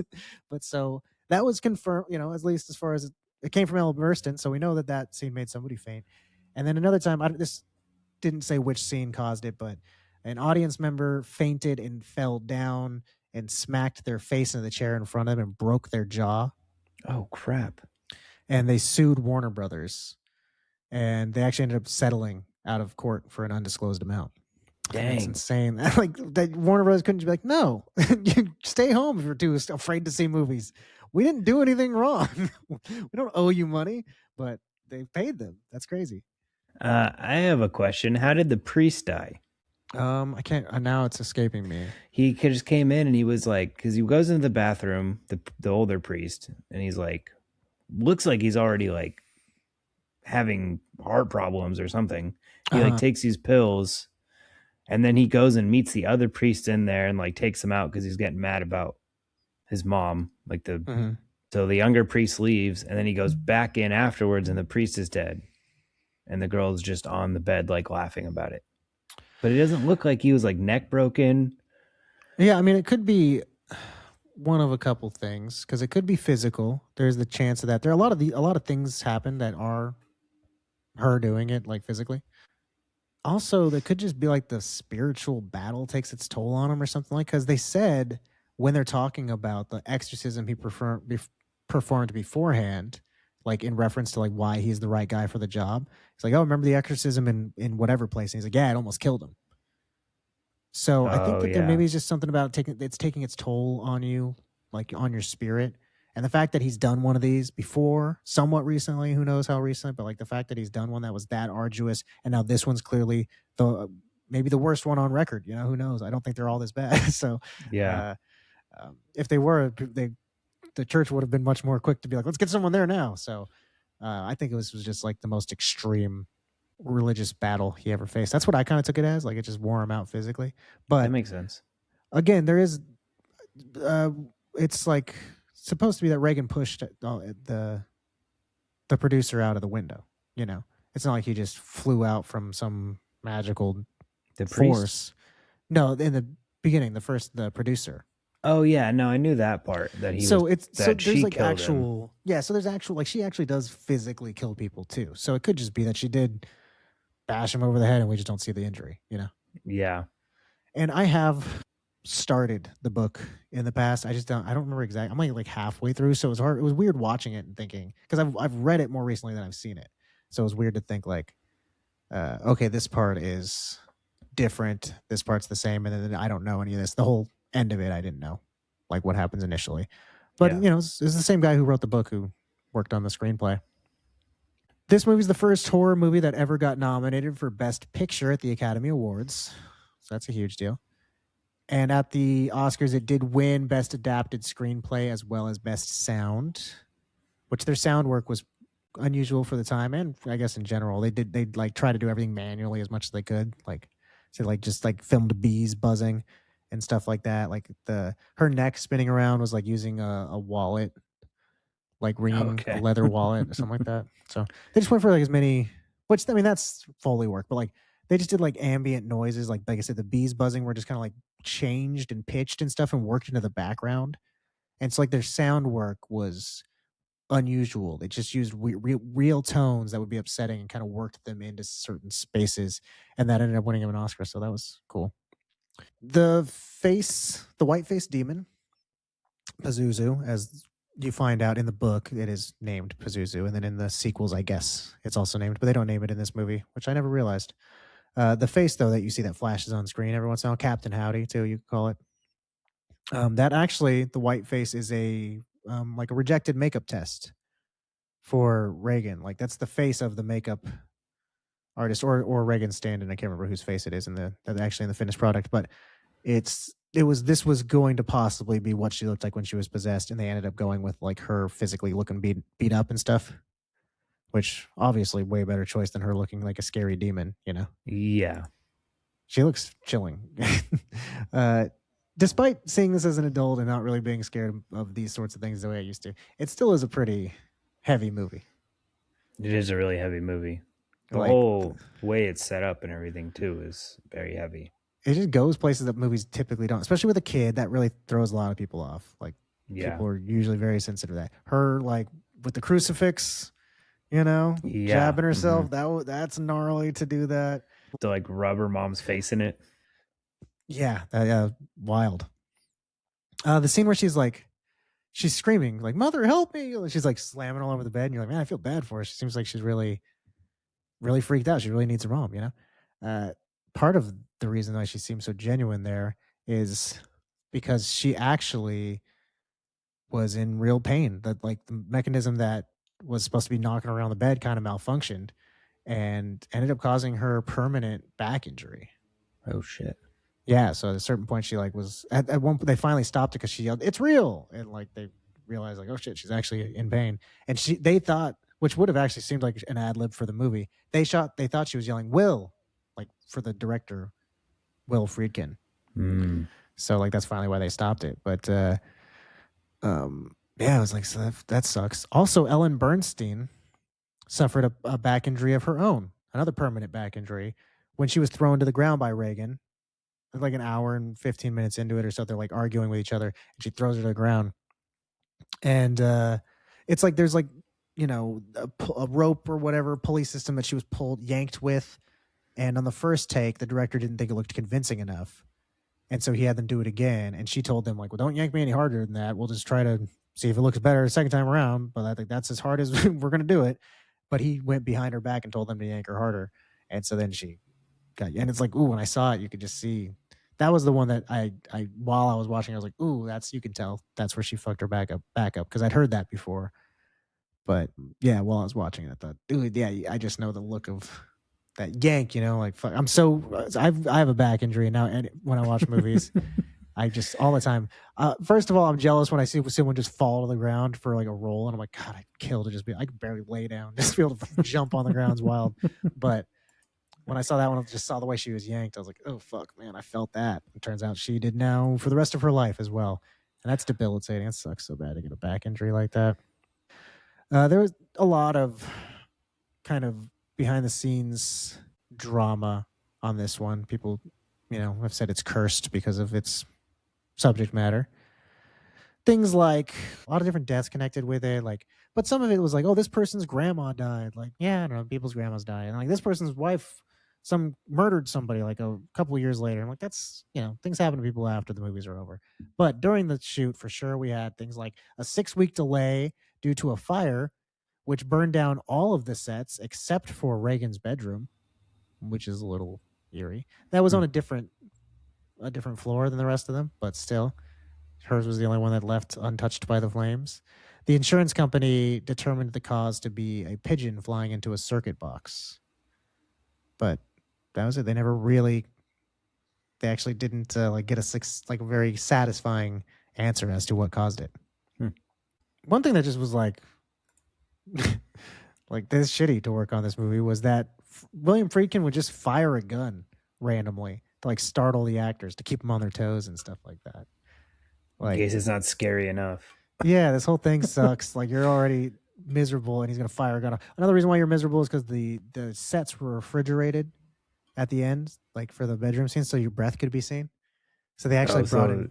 Yeah, that's cool. That's kind of cool. It was cool. So they could actually see the breath, and they had to shoot it in short bursts because like the lights would light it all up and stuff. So everyone's miserable. You're having long shoots from having to reset, and you have to go in there and be freezing cold, and then he comes behind you and shoots a gun off without telling you, like, Jesus Christ. So everyone was just really mad throughout the shoot. All right, some of the casting what ifs. I always like these. There's a good amount of them here. First off, we got Audrey Hepburn was wanted for the role of Chris, main role, but she was down to do it, but only if they shot in Rome where she lived. So I guess she was kind of, being a little bit of a diva there. Yeah. Anne Bancroft was interested in being in the movie, but she got pregnant, couldn't do it. Jane Fonda turned down the role. Shirley MacLaine also turned down the role. She was actually the inspiration for the character of Chris. Her and her daughter were like the people who the author had in mind when he was writing it, and she turned it down, though.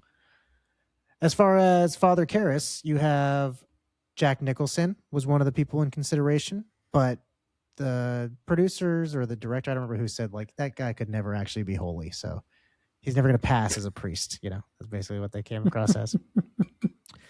Stacy Keach was actually like in the role, and then they ended up deciding to go with Jason Miller, who this was his first ever movie. This was his film debut.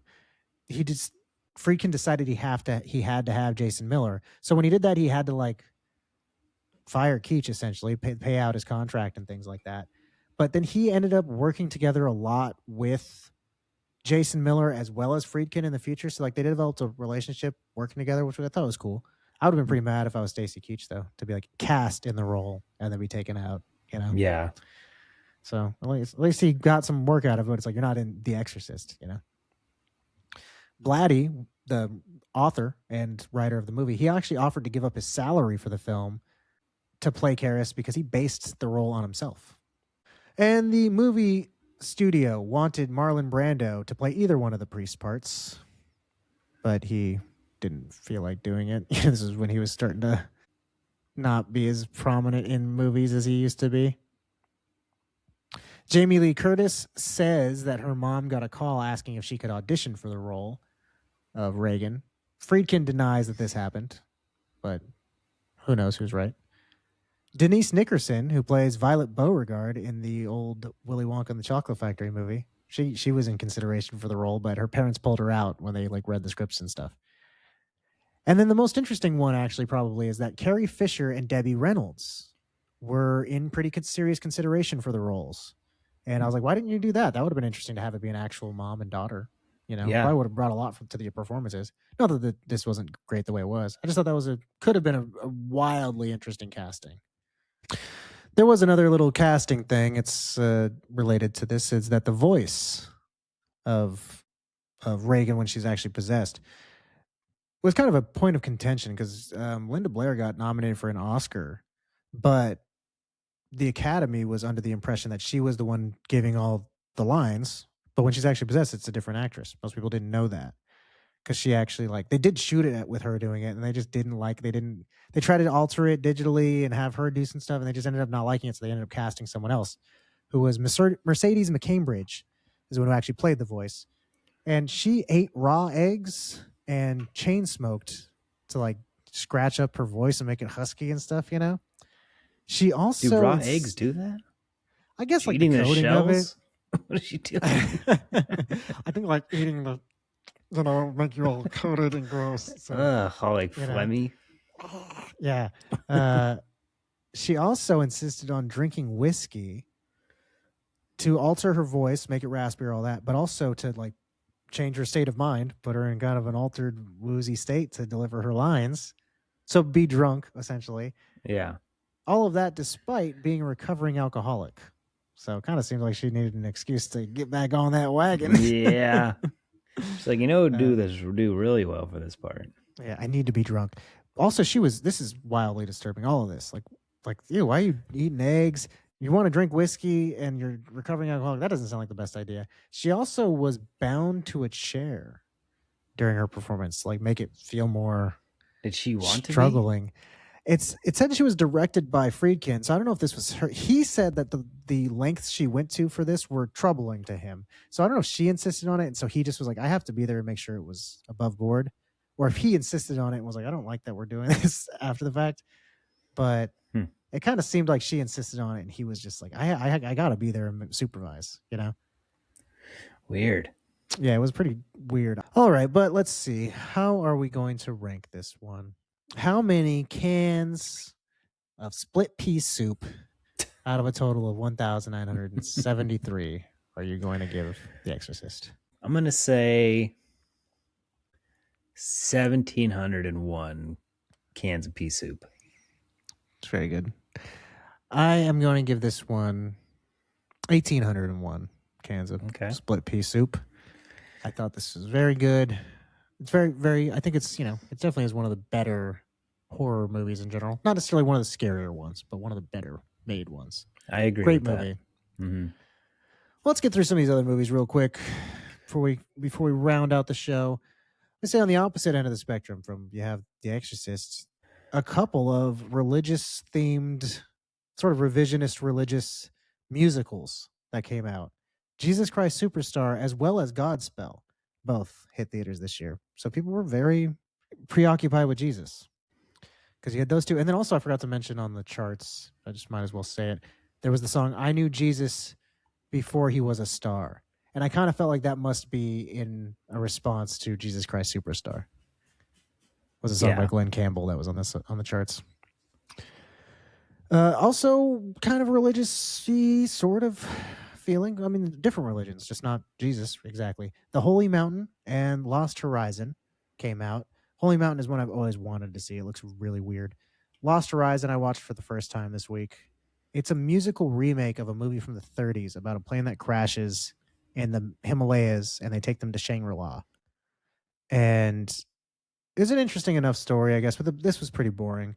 But really weird to just take that movie and make it into a musical for no real reason. It was very strange. It was an odd concept, but not necessarily that great. A couple really big ones of the year. Last Tango in Paris, I have seen, but not since I was like 15, so I don't really remember it. American Graffiti, I've always wanted to watch, but never gotten around to it. Couldn't find it streaming. Mm-mm. The Sting. I watched Papillon. Oh, you watched The Sting this week or just before? I've watched it before. I watched it again this week, though, because I didn't remember it. But it was a good movie. I liked it. Yeah, I wanted to watch that one. I didn't do it. It was one of those, like, the end doesn't turn out like you expected to. It's like one of those, like, almost like heist movies kind of thing. In the end, there's like a plot twist. It was good. Yeah, I almost threw on the two that I was really choosing between, and I ended up not having time to watch either of them. Was I really thought about watching The Sting or Paper Moon? I really wanted to watch Paper Moon. That's actually my parents. That was their first date. They went and saw that movie. So I was like, oh, I should watch that movie. I've seen it before, but yeah, I didn't get around to it. I've seen it before, though. My parents' first date was Spaceballs, I think. That's awesome. It's a good one, too. It's funny. I'm pretty sure. Might be wrong. You got, these are all kind of detective-y sorts of movies, which were big back in the 70s. Serpico with Al Pacino. I've never seen that one. Mean Streets, never seen. The Long Goodbye, though. Love that movie. That's a great movie. Oh, never seen that one.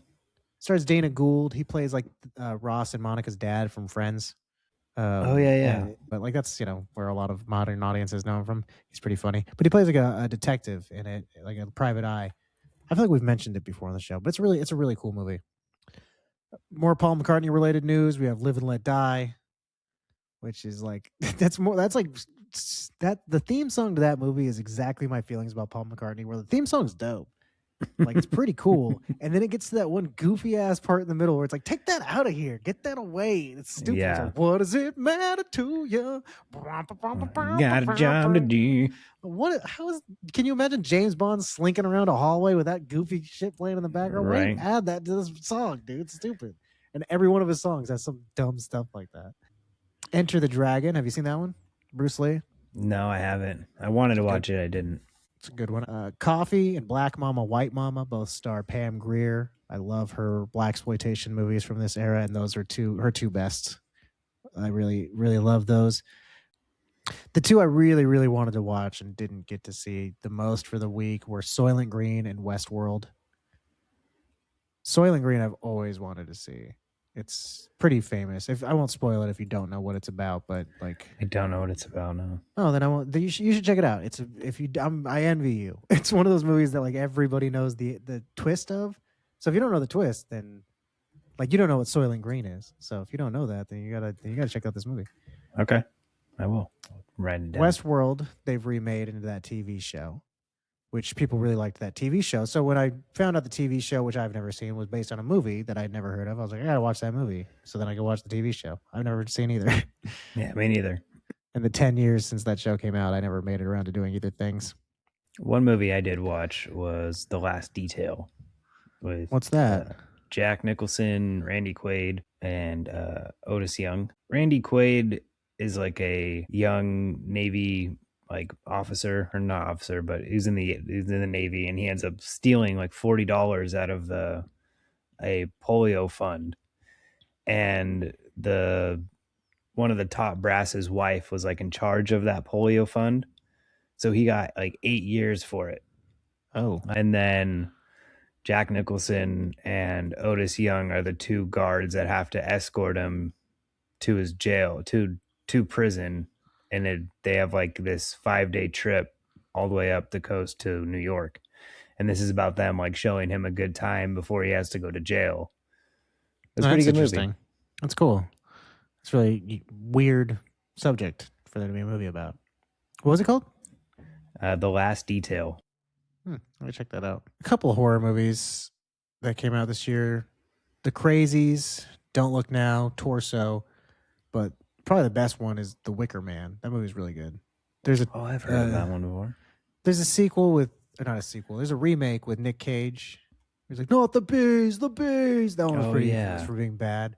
The original's really good. I would recommend watching the original. There's this other one from this year called Sisters. I've seen it before. It stars Margot Kidder. It's not great, but it's okay. It's just another one that I've actually watched prior. Two cartoons that I've definitely seen before many times: Charlotte's Web and Robin Hood. Loved Charlotte's Web when I was a kid. One of my favorite cartoons when I was. I loved Robin Hood when I was a kid. It's great. Yeah, it's also one of my more loved Disney movies, I think, too. I really like Roger Miller as the singing rooster. I like the part where Robin Hood dresses up as like a stork. I think he looks fun like that. Yeah. Oh, that's a good one. And Charlotte's Web is great too. I love that one. That's good songs in that one too. Great animation. Really love the look of Charlotte's Web. And then on these other weirder anime movies, it's cool that there were like 3 strange off the wall movies for adults that were animated. Belladonna of Sadness, I've always wanted to see and have not gotten around to. Heavy Traffic is another one that I have not yet seen. But Fantastic Planet is one that I have seen, and it's super cool. Have you seen that one before? It's got like a blue, like alien-looking dude on the cover of it. No, I never have. It's really cool. I think you would really like that one a lot. The other ones look really cool and trippy and weird, but Fantastic Planet's a lot about like just society, the roles that we play, and stuff like that. And it's a really cool movie. All right, I'll check it out. It's really psychedelic and strange looking, and it's like humans live as pets basically on a planet ruled by these gigantic, weird humanoid blue creatures. So it's really cool, really trippy, very, very unique film. And like I said, I think you'd like it a lot. A lot of like existential questions and philosophical things get raised throughout it. So okay. All right, well that's it for my movies that I wanted to talk about. You got anything else you want to say? Nope, I think that's it. Okay, well, in that case, we got one last thing to do before we're done. One thing to do before we did the damn deed, and that thing to do is to declare what we're keeping, what stays in existence. Everything else that we've talked about here on out. The only place you'll hear about these things, the only place their memory is contained is within this episode, because they cease to exist outside of this episode. Only 2 things shall continue on. What are they? For me, I'm going to have to go ahead and save the album Life and Times by Jim Croce. It's, he's, like I said, he's one of my favorite artists, and his last album he got to release before he passed away. It's a real damn shame. And, oh shit, I guess that also means that his other album, I Got a Name, came out the same year, huh? Oh, I don't know. I guess. Well, I'm just gonna say I made my choice. The one you're saving. I guess that's a good choice. That was actually on my list of honorable mentions for the thing to save. Oh, you could So save I glad Got you a did. Name. That way we can have them both saved. But I'm going to save The Dark Side of the Moon Oh, yeah, by that makes Pink sense. Floyd. Yeah. I just love looked at Jim the song Croce, titles. but that is I just looked at the songs. classic. I saved the good one. I'm gonna save. I'm fine with mine. Okay. So Okay. That is a classic album. It would be sad if we didn't have it. yeah, I definitely that when I first was putting together everything about this year, and I got to seeing Dark Side of the Moon, I was like, that's what Mark's gonna choose to save. I'm sure. I think we don't Yeah. usually both save music. Usually one of No. us will do something different. I almost just went with a couple movies, a couple different things, but decided, you know what? That's like I said, he's actually probably my favorite artist. So, and I'm glad you saved something especially so near and dear to your heart. I know that's part of your personality. What would happen? Like that's like I said, I knew immediately when I saw that that's gonna be Mark. So like if that wasn't around, how would you have changed? Yeah, I don't know. They'd probably to like other music. I'd probably just save like a Zeppelin album or something. I think there's no Zeppelin album. No, if it didn't exist, you'd be so different. Wouldn't even be yourself, man. Like, I'm going to save My Love by Paul McCartney. I think that's a really nice tune, and I think everyone needs to listen to it from now on. Like, ugh, God. Why did I choose to do this podcast with you? Knew this is a stupid idea. But this is awful. It's boring. I hate it. I hate everything about it. All right. I think that's it for 1973. What about you? Got anything else you need to say? Any other business? I don't think so. I think that's it. All right. Really fun year. Really, really fun year. Very dense. Very packed full of nutrients when it came to... we live off of this. We don't eat when we go back in time. We just live off of facts and, and culture. So and I am a fat boy after this year. I gained a few pounds after 1973. And we're, one of these days we're going to be doing a year that there's not a lot to remember or look back on. There's not a lot of fun nutrients for us. And we're going to think back to the year of 1973 and how packed full of nutrients it was. And I think we're both going to be thinking the same thing, that we wish we were then.